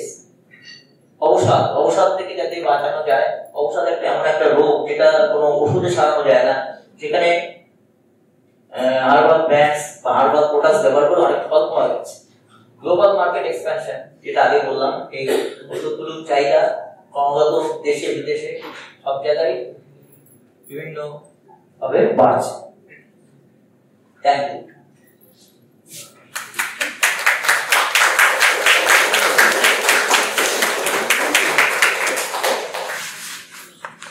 ধন্যবাদ সঞ্জয় দা, সুন্দরভাবে বিভিন্ন ঔষধি গাছ তাদের কি গুণমান কিভাবে সেগুলো ব্যবহার করে বিভিন্ন রকম ঔষধ বানানো হচ্ছে এবং হয়েছে সেই সম্পর্কে ভালো বক্তব্য রাখলেন। কারোর হয়তো কিছু কোয়েশ্চেন আনসার থাকতে পারে, সেই ব্যাপারটা যাওয়ার আগে আরো আর কি 2 মিনিট একটু বলতে চাই। সঞ্জয় দার বক্তব্যের মধ্যে দিয়ে কিন্তু আমরা দেখলাম অ্যানথ্রোপোলজি বিষয়ে মানে বলতে আর কি সাধারণত যা বুঝি আমরা, তার থেকে কিন্তু বটানি, ফার্মাসি, মেডিসিন এই সমস্ত বিষয়গুলোর উপর কিন্তু অনেক বেশি প্রাধান্য ছিল। সেটাই আমরা চাই যে কোনো একটা একাডেমিক ইনস্টিটিউশনে বিভিন্ন বিভাগের মধ্যে, বিভিন্ন বিষয়ের মধ্যে যে বিভাজন, ব্যারিয়ার, সেটা যেন ভেঙে দেওয়া যায়। কারণ ব্রহ্মাণ্ডে তো এটা অমুক বিষয়, সেটা অমুক বিষয়, অমুকটাকে ফিজিক্স বলবে, অমুকটাকে বায়োলজি বলবে, সেভাবে তো ভগবান ডিফাইন করে দিয়ে যাননি। ব্রহ্মাণ্ডের মধ্যে কি আছে? জ্ঞান আছে, নলেজ আছে। সেটাকে আমরা নিজেদের সুবিধার্থে ভেঙে ভেঙে বিভিন্ন বিষয়, বিভিন্ন বিভাগ সৃষ্টি করেছি। এই বিভাজনটাকে যত আমরা ভেঙে দূর করতে পারবো, ততই free exchange of ideas, free exchange of knowledge হতে পারবে, ততই আমাদের চিন্তা ভাবনার মানসিক ব্যাপ্তিটা বাড়বে এবং মাল্টিডিসিপ্লিনারিটি এবং ইন্টারডিসিপ্লিনারিটি থেকে ট্রান্সডিসিপ্লিনারিটি কিভাবে অ্যারাইজ করতে পারে, কিভাবে সেটা আরো কি সমৃদ্ধ করতে পারে আজকে আপনি রিসার্চের জগৎটাকে, সেই ব্যাপারে আমাদের কিন্তু উপলব্ধি হবে। আচ্ছা, আমি একটু কথা বলছি। এইটা এই জিনিসটা টু বি কন্টিনিউড হিসেবে লেখা উচিত ছিল, যেটা নয়, বরং এখান থেকে আমরা শুরু, এই জিনিসটা আমরা শুরু করবো প্রত্যেকে যাতে আমরা হার্বাল রেমেডিস ব্যবহার করি এবং সবাইকে তার জন্য আমি আহ্বান জানাচ্ছি। এবং এটাকে টু বি কন্টিনিউড এবং কাজগুলো এখন গবেষণার অনেক কাজ এখন বাকি রয়েছে এবং চলবে ভবিষ্যতেও। এবং ইন ফিউচারে যে সমস্ত পেন্ডিং, আমি চাই না পরিস্থিতি আসুক, কিন্তু সেই সকল পরিস্থিতিতে আমাদের এই সমস্ত ইন্ডিজিনাস প্ল্যান্টস, হার্বস গুলো আমাদের অনেক কাজ করতে পারে এবং নতুন নতুন পথ দেখাতে পারে, ফিউচার জেনারেশনকে অনেকভাবে সমৃদ্ধ করতে পারে। ধন্যবাদ সঞ্জয় দা। কোয়েশ্চেন আনসার সেশন শুরু করার আগে আমার ট্রান্সডিসিপ্লিনারি কেন ইম্পর্টেন্ট সে ব্যাপারে আরো 2 মিনিট আমি হয়তো বারবার এক কথা রিপিট করছি, আপনাদের বোর লাগতে পারে, কিন্তু সাহিত্য থেকে আরো দুটি কথা বলতে চাই এটা ইম্পর্টেন্সের ব্যাপারে। আজকের দিনে আর কি at the modern time, in present day, we are realizing the importance of multidisciplinarity. It's not like that. It was known to us long time back, more than 100 years back. বাঙালি সব ব্যাপারে যেহেতু রবীন্দ্রনাথ জড়িয়ে থাকেন, রবীন্দ্রনাথের একটি বিখ্যাত কবিতাতেও কিন্তু মাল্টিডিসিপ্লিনারিটি এবং ইন্টারডিসিপ্লিনারিটি হলে কিভাবে জগৎটা সমৃদ্ধ হবে সেটার আইডিয়া খুব সুন্দরভাবে তিনি লিখে গিয়েছিলেন। আপনারা সবাই নিশ্চয়ই সেই কবিতাটি পড়েছেন। আর একবার মনে করিয়ে দিই, where the mind is without fear and the head is held high, where knowledge is free, চিত্ত যেথা ভয় শূন্য, উচ্চ যেথা শীত, জ্ঞান যেথা মুক্ত, যেথা গৃহের প্রাচীর আপন প্রাঙ্গণ তলে দিবস সর্বই বসুধারে রাখে না খণ্ড ক্ষুদ্র। খণ্ড ক্ষুদ্রটাকে দূর করে আমাদের জ্ঞানের ব্যাখ্যা বাড়াতে হবে। সেটাই আর কি রিসার্চ এন্ড ডেভেলপমেন্ট কমিটির অপর লেকচার সিরিজ শুরু করার পিছনে অনুপ্রেরণা এবং প্রিন্সিপাল ম্যামের নির্দেশে শুরু হয়েছিল। খুব খুশি হয়েছি কমিটি মেম্বার হিসেবে এই ব্যাপারে কাজ করতে পেরে। ভবিষ্যতেও প্রতি মাসেই আমাদের লেকচার হতে থাকবে, প্রতি ডিপার্টমেন্ট থেকে একজন করে ফ্যাকাল্টি এসে বক্তব্য রাখবেন। আশা করবো আপনাদের যদি আর ফ্রি থাকেন, আপনারা অন্য কোনো গুরুত্বপূর্ণ কাজ না থাকে, এসে যদি শুনতে পারেন তাহলে আপনাদের নিশ্চয়ই ভালো লাগবে। যিনি বক্তা তিনিও নিশ্চয়ই উৎসাহিত হবেন এবং বিটুইন ডিপার্টমেন্ট কোলাবোরেশনের পসিবিলিটি কিন্তু সেখান থেকে বাড়বে। এবার যদি আপনাদের কারো কোনো প্রশ্ন থাকে বা ডিসকাশনের ব্যাপার থাকে, আমার প্রশ্নটা হলো জিজ্ঞেস করি। সেটা হচ্ছে তুমি তো বিভিন্ন ট্রাইবাল আদিবাসী যারা তাদের সঙ্গে কাজ করেছে, তো তুমি দেখালে যে বিভিন্ন আদিবাসী গোষ্ঠী বিভিন্ন জায়গায় থাকে। যেটুকু আমি শুনেছিলাম যে এই যারা আদিবাসী তারা নেচারকে ভগবান বা এরকম বলে মানে। এই যে তুমি ধরো সাঁওতাল বললে, কোন বললে, ভিল বললে, নাগা বললে, এদের যে মানে উপাস্য, এরা যাদের উপাসনা করে মানে নেচারের মধ্যেই, তারা কি আলাদা আলাদা ভাবেও বিভিন্ন বিভিন্ন মানে বস্তু বা গাছ বা কিছু পাহাড়, আমি শুনেছি সাঁওতালরা ওই পাহাড়কে দেবতা বলে। অ্যাকচুয়ালি দিদি ওদের একটু যদি বলো। অ্যাকচুয়ালি ওদের মধ্যে দুটো কনসেপ্ট কাজ করে। একটা হচ্ছে বেনিভলেন্ট আর একটা হচ্ছে ম্যালিভলেন্ট। বেনিভলেন্টটা মানে আমার উপকার করছে, ম্যালিভলেন্টটা হচ্ছে আমার ক্ষতি করছে এবং সেটা থেকে দূরে থাকা উচিত। এবং দিদি যেটা বললেন সেটাই, বিভিন্ন আমি যেটা শালগাছ যেটা বললাম, শালগাছটাকে ওরা একটা দেবতা, সাঁওতালরা বিশেষত একটা পবিত্র গাছ বলে মনে করে। এটা যে জায়গাটাকে বলে জাহের খান, জাহের খানে যেমন ওই শালগাছটাকে পূজা করা হচ্ছে, একটা নির্দিষ্ট সময় পুজো করা হচ্ছে। হ্যাঁ, এবং তাছাড়াও শালগাছ ছাড়াও বিভিন্ন শুধু সাঁওতালরা না, অন্যান্য যে ট্রাইবগুলো আছে তারা শালগাছটাকে একটা দেবতা হিসেবেই মনে করে। এবং জাহের খানে সেখানে কোনো অপবিত্র ভাবে ঢোকা বা কোনো অপবিত্র কাজ করা, কোন রকম গাছ কাটা, কোন রকম এই সমস্ত গুলো সব নিষিদ্ধ আছে। এবং সাঁওতাল ছাড়া অন্যান্য অনেক ট্রাইব, সাঁওতালরা তো বটেই, অন্যান্য অনেক ট্রাইব তো শালগাছটাকে দেবতা বলে হিসেবে মানে। আর যারা বেনিভলেন্ট আছে দেবদেবী, তাদের উদ্দেশ্যে বছরে একটা নির্দিষ্ট সময় নির্দিষ্টভাবে পুজো দেয় এবং পুজো দেওয়ার প্রত্যেকটা একটা উৎসবের একটা নাম আছে।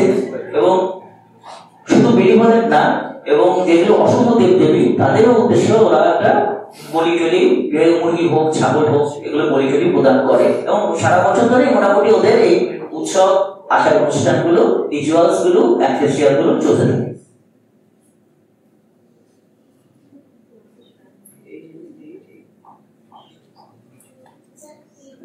আমার যেটা মনে হয় আর কি, বলছি যে এখানে আমার মনে হয় ওই মানা এবং টোটেম এই ভাবনাটা যুক্ত হয়ে যাচ্ছে।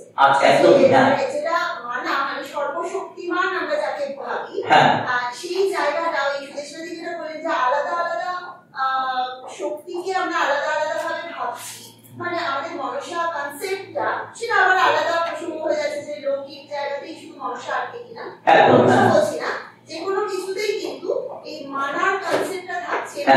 আমি কোথা থেকে এসেছি সেই প্রসঙ্গটাতে কেউ কচ্ছপকে পুজো করছে, কেউ বটগাছকে পুজো করছে, এই ভাবনাগুলো কিন্তু কোথাও না কোথাও চলে আসে। এবং শালগাছের প্রসঙ্গ যেটা, শালগাছে যখন সাঁওতালরা বা মাহাতোরা যখন পুজো করছে, সেখানে কিন্তু ইন্দ্র ঈদ পূজা বা ঈদ পরব বলে অ্যাকচুয়ালি, ওই ভাবনাটা কিন্তু এই শালগাছের সঙ্গে জড়িত।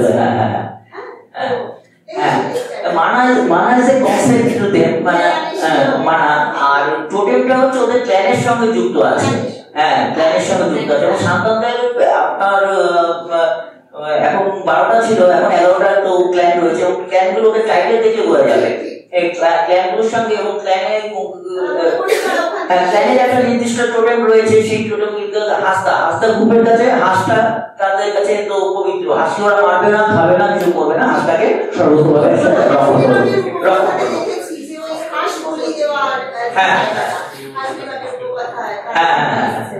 তার সম্পর্কে একদম। এবার আমাদের প্রেসিডেন্ট সাহেবকে কিছু বলছি, উনি যদি কিছু বলেন উনি বলবেন। আর কারো কোনো প্রশ্ন থাকলে বা কোনো কমেন্ট থাকলে সঞ্জনা, একটা আমার সেটা হচ্ছে এই যে ট্রেডিশনাল নলেজ করতে অনেক সময় তো ট্রাইবস গুলো যেগুলো এক্সটিংক্ট হয়ে যাচ্ছে, তো তার এই যে ট্রেডিশনাল নলেজের কি কিছু রিপোজিটরি এরকম কি কোনো ব্যবস্থা আছে যাতে রিসার্চ করা হচ্ছে বা এনজিওস সেগুলো কোনো একটা প্রপার ডকুমেন্টেশন হচ্ছে? হ্যাঁ, এটা ঠিকই বলেছেন। এইবার ট্রেডিশনাল নলেজ বলতে এই জন্য বোটানিক্যাল সার্ভে অফ ইন্ডিয়া এবং গভর্নমেন্ট অফ ইন্ডিয়া দুজনের এই দুজনের কোলাবোরেশন এখন ভারতবর্ষে যত রকম হার্বাল মেডিসিন এবং হার্বাল প্ল্যান্টস পাওয়া যায় তার একটা ডকুমেন্টেশনের কাজ, মানে এটা একটি ইনিশিয়াল অবস্থায় রয়েছে। বোটানিক্যাল সার্ভে অফ ইন্ডিয়া বলছে যে আমরা 1500 গাছকে আইডেন্টিফাই করছি এবং ভবিষ্যতে আরো 1000 গাছটাকে আইডেন্টিফাই করবো, এগুলো হার্বাল মেডিসিনাল প্রপার্টি রয়েছে এবং এটা কাজটা চলছে। এবং এটা কথাটা ঠিকই যে ডকুমেন্টেশনের অভাবে অনেক জিনিস নষ্ট হয়ে যায় এবং সেই ট্রানজিশনগুলো আমাদের যাতে বজায় থাকে এবং সেটাকে যে প্রমোট করা যায় সেখানে ন্যাশনাল আয়ুষ মিশনকেও দায়িত্ব দিয়েছে এবং এই council of scientific and industrial research CSI তাদের হাতটা বাড়িয়ে দিয়েছে। সুতরাং আমরা আশা করি ভবিষ্যতে আমরা আরো অনেক কিছু জানতে পারবো যেটা আমাদের কাছে এখনো অজানা রয়েছে, যে কোন প্ল্যান্টগুলো থেকে আমরা কোন উপকার পেতে পারি এবং ভবিষ্যতে কোন কোন রোগগুলো থেকে আমরা ক্যান্সারের মতো বা অন্যান্য কোনো ডিজিজের মতো দুরারোগ্য রোগকে আমরা সাইড এফেক্ট ছাড়াই আমরা সারাতে পারি। আশা করি এগুলো আমরা পাবো, সেটা ভবিষ্যতে বলবো।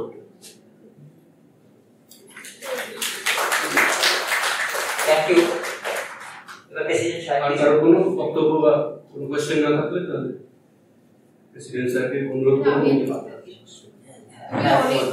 অনেক জায়গা নিয়ে বললে এই যে নলেজটা, এটাকে আমরা যাতে আমাদের উপকারে লাগাতে পারি সেরকম কোনো কিছু ট্রাইবাল এরিয়াতে কোনো প্রজেক্ট বা কিছু এরকম কি কিছু তোমার চোখে পড়েছে? হ্যাঁ দিদি, এটা তো ট্রাইবালরা, দেখুন ট্রাইবালদের মতো থাকে। এবার আমরা যে সমস্ত প্ল্যান্টগুলো ইউজ করে বসুন তো সেখানে কিছু কমন গাছ আছে যেগুলো আমাদের এখানেও দেখতে পাওয়া যায় এবং ওরাও তো ব্যবহার করছে সেগুলো। হ্যাঁ, সেই গাছগুলো তো আমরা ওদের কাছ থেকে আমরা শিখে সেটা করতে হয়। যেমন সাউথ ইন্ডিয়ায় কতগুলো গাছ পাওয়া যায় যেগুলো আমাদের এখানে পাওয়া যায় না, তো সেই প্রোডাক্টগুলো এখানে আসছে। আমি জানি না সেগুলো কতটা ফলপ্রসূ হবে। হ্যাঁ, সেই সাউথ ইন্ডিয়ায় প্রচুর গাছ রয়েছে। আমি ভালো কোশ্চেন করেছেন। আমি কিছুদিন আগে রাস্তা দিয়ে যাচ্ছিলাম, রাস্তার জিনিসকে আমরা গুরুত্ব দিই না, তো রাস্তায় একটা গাছের পাতা এবং সেটাকে পেস্ট করে গুঁড়ো হিসাবে ব্যবহার করা হচ্ছে। তো আমি জিজ্ঞেস করলাম এই গাছটার নামটা কি দাদা? ওরা তো সাইন্টিফিক নেম কেউ বুঝতে পারবে না, বলে এই নামটা হচ্ছে ল্যাটিন নাম জিমনিমা সিলভিট্রি এবং এটা রাস্তাঘাটে দেখতে পাওয়া যায়। আমাকে একটু প্রোডাক্ট আমাকে মুখে দিয়ে দিলেন। হ্যাঁ, মুখে দেওয়ার পরে এটাতে 18 রকমের রোগ সারে এবং এই প্ল্যান্টটা শুধু ভারতবর্ষে না, ভারতবর্ষের কেরালাতেই পাওয়া যায়, কেরালা ছাড়াও থাইল্যান্ড এবং অস্ট্রেলিয়াতেও পাওয়া যায়। তো এই প্রোডাক্টটা আমি খেয়ে দেখলাম, আমি একটু খাওয়ার পর ওটা না ধুয়ে খেয়ে নিলাম। না ধুয়ে খাওয়ার পর সারা শরীরে একটা হিমশীতল স্রোতের মতো বেরিয়ে মানে একটা হয়ে গেল, বুঝলাম যে কিছু একটা এফেক্ট দিচ্ছে। তা এই জিমনিমা সিলভিট্রি এটা নাকি ল্যাটিন নাম, তো এটা আমি একটু খোঁজার চেষ্টা করছি। এটা সাউথ ইন্ডিয়াতেই একমাত্র কেরলে পাওয়া যায়, যে প্ল্যান্টটার নাকি 18 রকমের দুরারোগ্য রোগ সারানোর ক্ষমতা রয়েছে। তা সেই জিনিসগুলো আস্তে আস্তে আমরা আমাদের চোখের সামনে আসবে এবং এই প্ল্যান্টটা ওইখানকার কেরালা যে সমস্ত ট্রাইবেল রয়েছে তারাই নাকি ব্যবহার করে। আচ্ছা, আরেকটা কথা, হ্যাঁ, এই যে ট্রাইবাল মেডিসিন মানে তুমি যেগুলো বলতে আয়ুর্বেদিক মেডিসিন, এগুলো সম্বন্ধে ট্রাইবালরা নিজেরা কতটা অবহিত, এর গুণাবলী সম্বন্ধে তারা কতটা অবহিত? আমি যেটুকু শুনেছি শালের বীজ ওর নাকি অনেক উপকার, কিন্তু অ্যাকচুয়ালি শালের বীজটাকে ওরা ঠিক মতন জায়গাতে ঠিকভাবে ব্যবহার করার জন্য যে বিপণনের দরকার, সেই বিপণনের কোনো মাধ্যম আমাদের নেই এবং সেই কারণে তারা ওই জিনিসগুলোকে আমরা ব্যবহার করতে পারছি না, তারাও সেইভাবে তার লাভ উঠাতে পারছে না। এটা তো ওদের রিসোর্স, এটা তো ওদের কাছে ওদের সম্পদ, ওদেরই থাকা উচিত। এর বেশিরভাগ সময়টা পাচ্ছে না ওরা। আমি শুনেছি প্রচুর শাল বীজ কুড়িয়ে 1 প্যাকেট কি 2 প্যাকেট নুনের জন্য ওরা ওটাকে অন্যের হাতে সমর্পণ করছে। কিন্তু এই যে সমর্পণ যারা নিচ্ছে, এই সমর্পণ করার কোন মানে লাভ ক্ষতির দিকটাকে বিচার না করেই আমার মনে হয় কাজগুলো হয়ে যাচ্ছে। কাজগুলো আর অনেক বেশি সিস্টেম্যাটিক, অনেক কিছু ভেবেচিন্তে করা উচিত, যেটা এটা জনসাধারণের কাজে লাগতে পারে।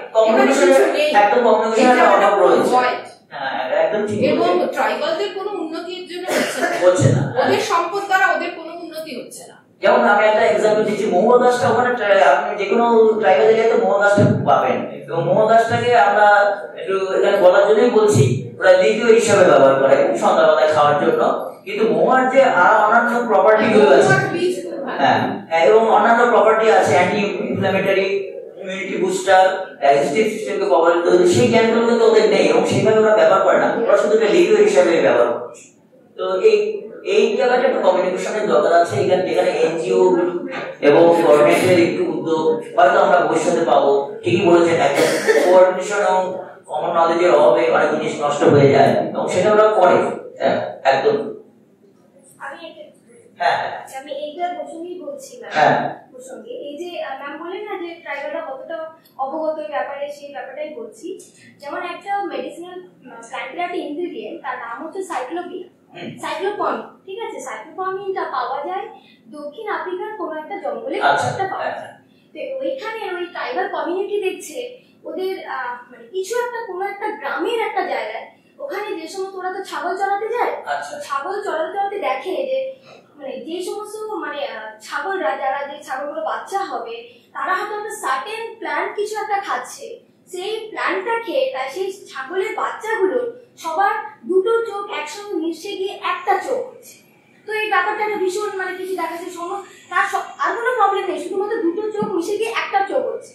তো যখন ওখানে আলটিমেটলি যখন রিসার্চ করে দেখা গেল যে ওখানে একটা পার্টিকুলার একটা প্ল্যান্ট আছে, সেই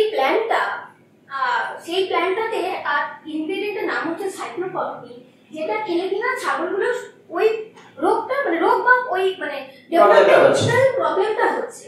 তো সেটা নিয়ে রিসার্চ করে দেখা গেছে যে যেহেতু ছাগলটা, আমি বলছি কি যখন প্রেগনেন্ট ছাগল যখন খাচ্ছে, এবার ব্যাপারটা কি হচ্ছে, ওই যে ওর যে এমব্রায়োটা আছে, এবার ওই যে সাইক্লোপমিনটা সেটা হচ্ছে হেজক ইনহিবিটর। ওই হেজকটাকে যখন কোনো কিছু মানে আমি তার ইয়েটা বলছি, একটু ইয়েটা বলছি, ডেভেলপমেন্টাল বায়োলজির একটা কথা বলছি, যখন ওই খাবারটা খায়, যখন ওই সাইক্লোপমিন মেডিসিনটা যখন ওই এমব্রায়োনিক ছাগলের মানে কাছে যায়, তখন অ্যাকচুয়ালি ওই যে করসপন্ডিং যে চোখের যে প্রবলেম, রোগটাকে নাম বলতে সাইক্লোপিয়া, তাতে ওর প্রবলেমটা হচ্ছে। তো দেখা যাচ্ছে পরবর্তীকালে রিসার্চ করে যে হেডোক্সিমেটিক পাথওয়েটা কখন অ্যাক্টিভ হয়, তো দেখা যাচ্ছে যে আমাদের যখন ক্যান্সার হয়, ক্যান্সারে যে টিউমারটা গ্রো হয়, তার মানে কি ওটা এমব্রায়োনিক স্টেজ থেকে বড় হচ্ছে। তো সেই ডেভেলপমেন্টাল পিরিয়ডে যদি হেজক ওই ইনহিবিটরটা মানে সাইক্লোপমিন যদি তাকে ইনজেক্ট করা হয়, তাহলে দেখা যায় যে ক্যান্সারটা ছাড়ছে। তো সেরকমই বলছি, মানে এই ব্যাপারগুলো প্রচুর রিসার্চের দরকার। মানে এই যে সেই সাঁওতাল যে ওই যে ট্রাইবটা, তারা কিন্তু জানে না যে এখানে এই প্ল্যান্টটা, এই মেডিসিনটা কি এটা হচ্ছে, কিন্তু ওটা একটা বাজার দর, এখন একটা মানে ক্যান্সারের একটা ড্রাগের মধ্যে, দ্যাট ইজ মানে একটা অন্যতম ভীষণ কস্টলি ড্রাগ, ওটাকে নিয়ে সাউথ আফ্রিকা থেকে ওটা কালেক্ট করে এখন আমেরিকা বিজনেস করছে। কিন্তু এখন একটা ভীষণ কস্টলি ড্রাগ, মানে টাইম লোকেদের দেওয়া হয়, মানে যুবরাজ হয়তো পাবে, আমরা হয়তো পাবো না। তো ব্যাপারটা ওরকম, মানে এরকম মানে এগুলো ওই যে গ্রামে হচ্ছে ট্রাইবালে তাদের কাছে পৌঁছাতে হবে, তারা কি করছে সেটা নিয়ে করসপন্ডিং। আর সবকিছু তো ন্যাচারাল প্রোডাক্ট, ন্যাচারাল প্রোডাক্ট যখনই আছে তখনই তার কোনো না কোনো ভ্যালুয়েশন থাকছে, সেটা হয়তো সবার কাছে তারা জানে না, তাদের জ্ঞানের অভাবে হয়তো আমরা সেটাকে এক্সপ্লোর করতে পারি। ওটা একটা ভীষণ ইম্পর্টেন্ট একটা ট্রেডিশনাল নলেজের রিপোর্ট, এটা ভীষণ ভাবে ইম্পর্টেন্ট, মানে এই নলেজটা ভীষণ দরকার। মানে এই যে সাইক্লোপমিনটা মানে এত মানে আমি এটা জানলাম হেজকের উপর রিসার্চ করতে গিয়ে, আমি এই গল্পটা উইকিপিডিয়াতে পড়ছি।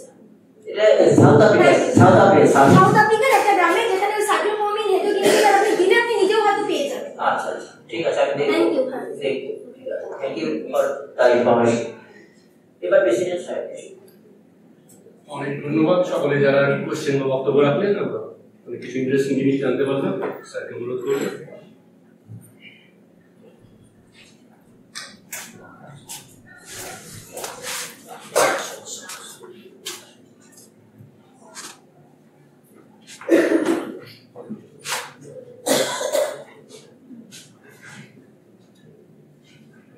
সকলকে নমস্কার। অধ্যাপক সঞ্জয় এবং অধ্যাপক অনিরুদ্ধ সুন্দরভাবে প্রোগ্রামটা আজকে উপস্থাপন করলেন। এটা মনে হচ্ছে পপুলার লেকচার হচ্ছে, কারণ অনেক প্রশ্ন আসছে, অনেকের কৌতূহল বাড়ছে এবং এই বিষয়গুলো যে খুব ইন্টারেস্টিং সেটা একটা বিশেষ একটা চেহারা পাচ্ছে এই পপুলার লেকচারের আজকে থার্ড লেকচার। প্রথম লেকচারে ডক্টর ঝুমা অসাধারণ বক্তব্য রেখেছিলেন এবং তাতে এমন তথ্য ছিল যে তথ্য ইতিপূর্বে কখনো শোনা যায়নি। তারপরেও ডক্টর সুকন্যা জালিয়ানওয়ালাবাগের উপরে যে সুন্দর বক্তব্য রাখলেন, তাতেও অনেক ঐতিহাসিক তথ্য যেগুলো অজানা ছিল বা জানা দরকার ছিল বা এখনো আছে সেগুলো জানা যাচ্ছে।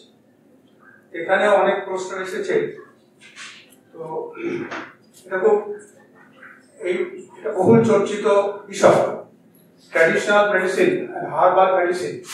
এটা নিয়ে বহু আলোচনা বহুদিন ধরে হচ্ছে এবং অনেক বইপত্র আছে।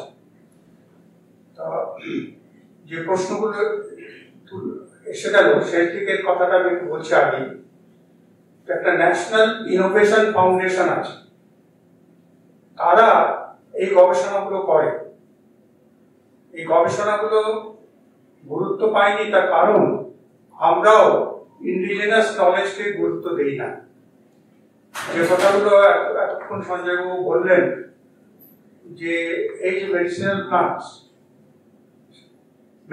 প্লান্টসটা কিন্তু একটা অন্য group of special group of plants নয়। যে কোনো প্লান্টসের মধ্যেই কোনো না কোনো অংশে তার কোনো না কোনো ভালো উপকারিতা আছে। সেটা যদি দেখা যায় সব যে গাছগুলি আমরা চারপাশে দেখি, তো এই ইন্ডিজিনাস নলেজটাকে আমরা গুরুত্ব দেইনি। তার কারণ এটা হচ্ছে আমাদের পশ্চিমী সভ্যতার প্রভাব। আমরা ভেবেছি যে ইন্ডিজিনাস নলেজটা খুব গ্রহণযোগ্য নয়। তার কারণ কি, হাজার বছর আগে থেকে আদিম জনগোষ্ঠী বা জনজাতি মানুষ বা সাধারণ মানুষ সবাই যখন হাতের কাছে একটা উপকারের জিনিস চাইছিল, যখন তারা পীড়িত হয়ে পড়তো, যখন তারা বিপর্যস্ত হয়ে পড়তো, বিপদগ্রস্ত হয়ে পড়তো, এমনকি পোকামাকড়েও তাদের উৎপাত হতো, তারা কি করে বাঁচবে, শস্য কি করে সংরক্ষণ করবে। আদিবাসীরা দেখলো প্রথমে শস্য সংরক্ষণকে আমরা কি করে করি, ওরা রোদে শুকিয়ে আগুনে পুড়িয়ে রাখতো। তাতে দেখা গেল যে কোর্স অফ সিভিলাইজেশন ওরা তখন দেখলো যে কিছু গাছপালা একটা শস্যর মধ্যে গম হোক বা বাজার হোক বা যে কোনো শস্য ওরা খাচ্ছে, তার মধ্যে রাখলে তার ভেতর তাকে সংরক্ষণ করা যাচ্ছে। এখন সেটাকে তখন সেই জ্ঞান ডেভেলপ করেনি যে এটা কিভাবে হচ্ছে। তারা তারপরে দেখলো যে মনুষ্যতর প্রাণী যারা, তারা কি করে অসুস্থ হয়, অসুখ যখন হয় তারা সুস্থ হয়। তারা দেখলো গায়ে রোদ লাগিয়ে তারা ভালো হয়ে যাচ্ছে, কিছু পাতা গাছপালা খাচ্ছে গিয়ে তারা সুস্থ হয়ে যাচ্ছে। এই যে তাদের মনে এলো যে এগুলো হচ্ছে উপকারী গাছপালা। এই যে সেক্রেট গ্রুপস এর কথা এসছে, সঞ্জয়বাবু বললেন শাল, শুধু শাল নয়, আমি সেক্রেট গ্রুপ দেখেছি পুরুলিয়াতে একটা, ঝাড়গ্রামের লোধাদের গাছও দেখেছি। সেক্রেট গ্রুপস এর মধ্যে অনেকগুলো গাছ আছে। সেই ওরা বুঝতে পারলো যে গাছটা ওদের একটা বাঁচবার একটা উপকরণ। তো সেই জন্য কিছু গাছকে ওরা একটা জায়গায় দেখবে এই গাছগুলোকে যদি সংরক্ষণ করা যায়, এর মধ্যে দিয়ে হলো কি প্রকৃতি সংরক্ষণটা হয়েছে। এখন সেক্রেট গ্রুপসটা অ্যাকসেপ্টেড কালচার, যে যেহেতু গাছটা কেটে আমরা সাবার করে দিচ্ছি, সেক্রেট গ্রুপের নাম করেও যদি কিছু গাছ রক্ষা করা যায়, সেই কনসেপ্টটাকে এখন দেওয়া হচ্ছে প্যাস্টোরাল সিলভিকালচার। এখন এই মেডিসিনাল প্লান্টস ও বনৌষধি, এটা তো প্রাচীন ভারত কেন সারা বিশ্বের নানা প্রাচীন সভ্যতার মধ্যেই আছে।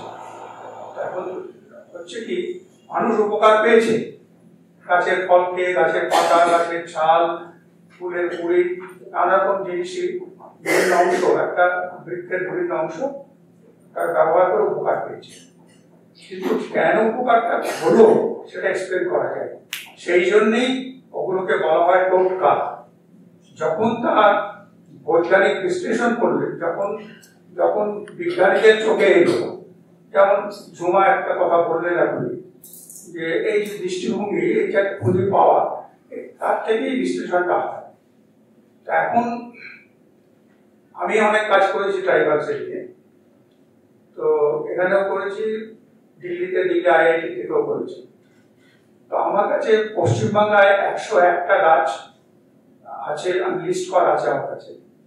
আর গাছের সায়েন্টিফিক নাম, তার গোত্র, তার ব্যবহার্য অংশ, তার কি কি উপকারী সবগুলো 101টা medicinal plants which are easily available in West Bengal, which has been accepted by the Indian pharmacopoeia, Ayurvedic pharmacopoeia. এর মধ্যে 70-80টা plant Ayurvedic pharmacopoeia, homeopathic pharmacopoeia, British pharmacopoeia accepted হয়েছে।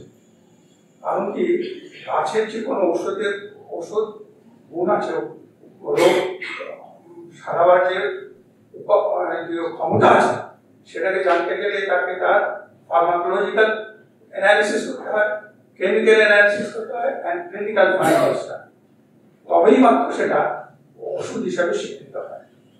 সেটা স্বীকৃতির যে নিদর্শন, সেগুলো থাকে ফার্মাকোপিয়া, ফার্মাকোলজিক্যাল কোডেক্স। তো তাতে এইগুলো স্বীকৃতি পেয়েছে। কিন্তু যখনই বৈজ্ঞানিকরা বিশ্লেষণ করেন, করে যখন স্বীকৃতি পাচ্ছেন, এই কাজগুলো কিন্তু ভয়ানক শক্ত।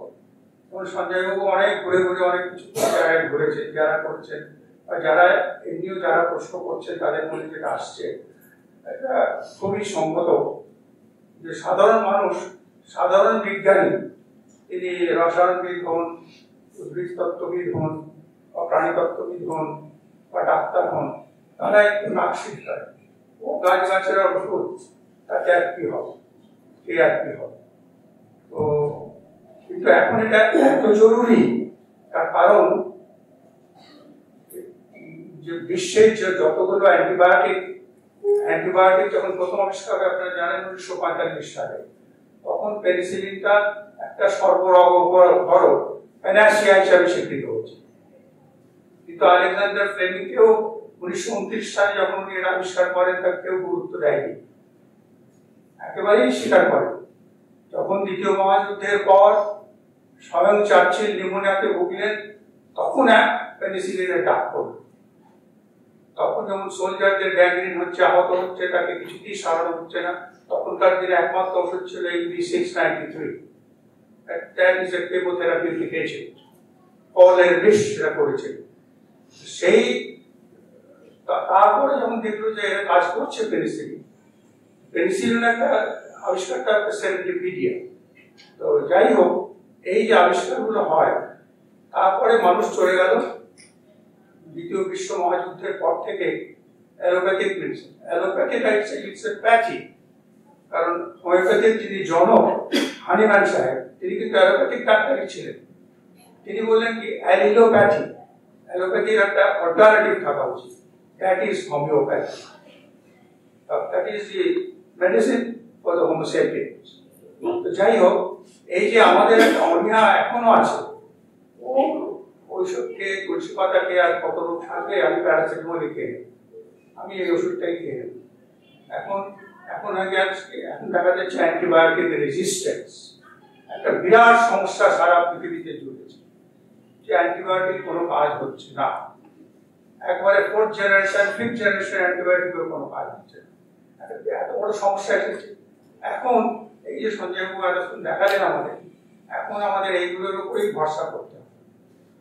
এইগুলোর উপর ভরসা কিন্তু আমরা সাধারণভাবে করবো না। তার কারণ কোন চিকিৎসা বিজ্ঞানী, আমি চিকিৎসাবিদ বলছি না, যারা স্বাস্থ্য ব্যবসায়ী তাদের কথা বলছি না, কিন্তু যারা চিকিৎসা বিজ্ঞানী, তারাও এই বিষয়ে তাদের অনেক অনাগ্রহ দেখা যায়। গাছের ওষুধ, আর আমরা কি করি, আমরা বিশ্বাস করি খুব, যেগুলো কথা বললেন যেগুলো কথা কমন, 30টা কমন প্লান্টস আমি আলাদা করে দেখে নিয়েছি।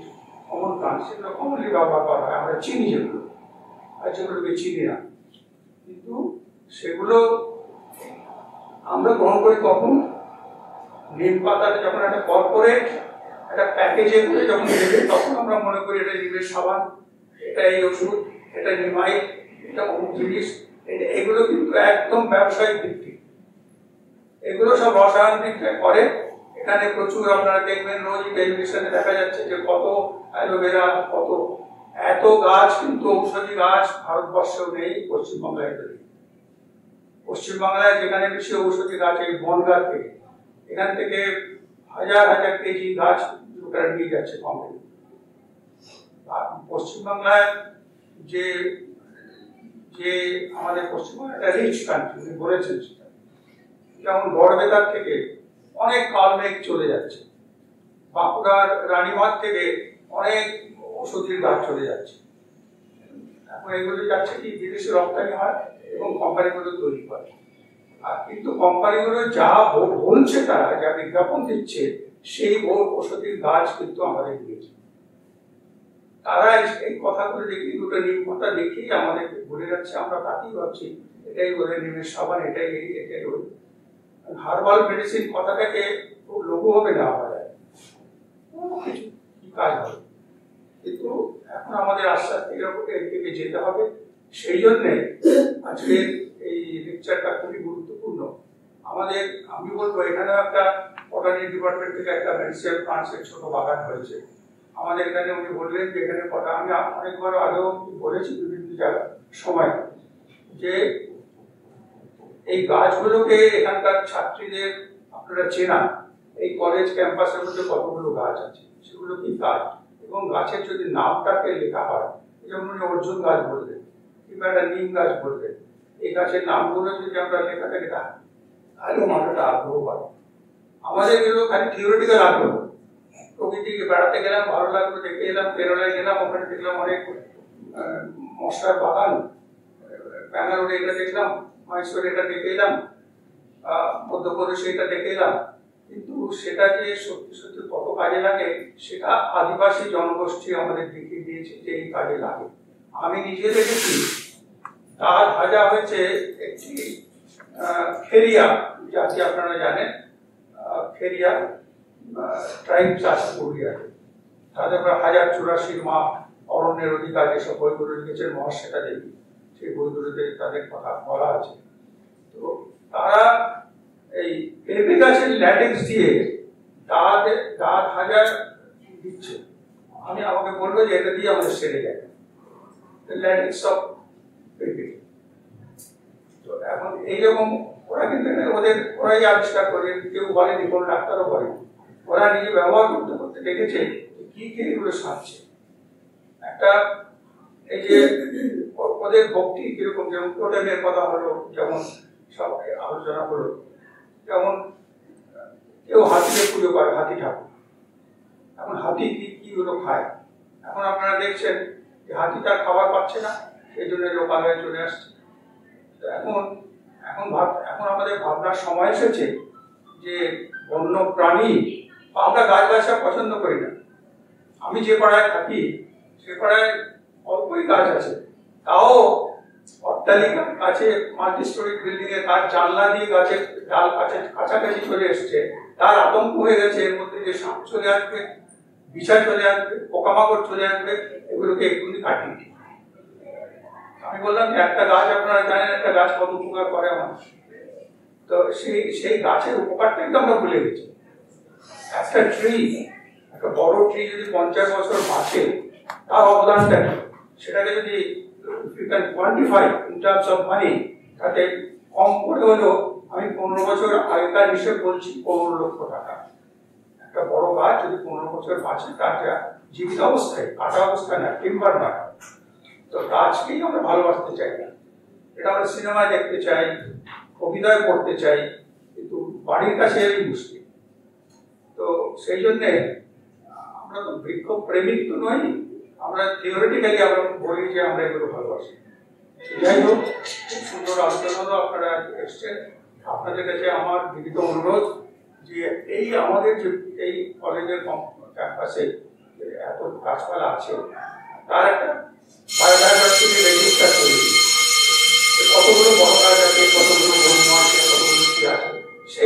বায়োডাইভার্সিটি রেজিস্টারটা থাকে, সেই গাছগুলো কি করছে, একটা গাছ কতটা অক্সিজেন দিচ্ছে, একটা গাছ ডেইলি আমি কতটা ছাড়ছি, আমি 15,000 থেকে 16,000 বার নিঃশ্বাস প্রশ্বাস 24 ঘন্টায় নিচ্ছি, তারপরে কতটা কার্বন ডাইঅক্সাইড আমি রিলিজ করছি এবং কতটা কার্বন ডাইঅক্সাইড থ্রু ফটোসিনথেসিস গাছ দিচ্ছে।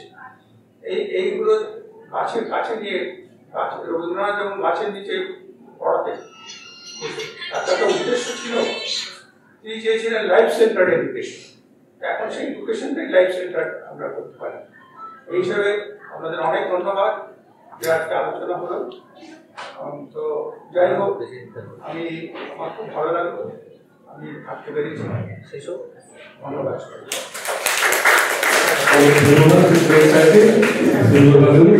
অনেক কিছু ইন্টারেস্টিং জিনিস। 3টের সময় এখানে একটি প্রোগ্রাম শুরু হবে, তো ছেড়ে দিতে হবে এখন। ভালো শেষ করার আগে বলে দিই যে জানুয়ারি মাসের শেষের দিকে আবার নেক্সট টপিক হতে চলেছে। এবার বাংলা বিভাগ থেকে কেউ একজন বক্তব্য রাখবেন, তোমরা চেষ্টা করবো অবশ্যই। আর ধন্যবাদ জানাই আজকের বক্তা সঞ্জয় দাকে এবং আমাদের প্রিন্সিপাল ম্যামকে, যার অনুপ্রেরণা এবং এই দেশে অনুষ্ঠানটি শুরু হয়েছে। প্রেসিডেন্ট স্যারকে ধন্যবাদ জানাই, আজকে সময় দিয়ে এসে টক শুনলেন বলে। সমস্ত রিসার্চ ডেভেলপমেন্ট কমিটির মেম্বারদের ধন্যবাদ জানাই তাদের সক্রিয় সহযোগিতার জন্য, প্রমোশন করার জন্য। আজকে আমাদের জন্য ছবি তোলার ব্যাপারে সাহায্য করতে এসেছেন ডক্টর রঞ্জন নন্দী, যিনি কিন্তু আসলে একজন থিওরিটিক্যাল ফিজিসিস্ট, কোয়ান্টাম মেকানিক্সিয়ান পিএইচডি, যাতে আমার বন্ধু বলে ছবি তুলে দিতে এসেছেন আজকে। আর সমস্ত ফ্যাকাল্টি এবং নন টিচিং স্টাফ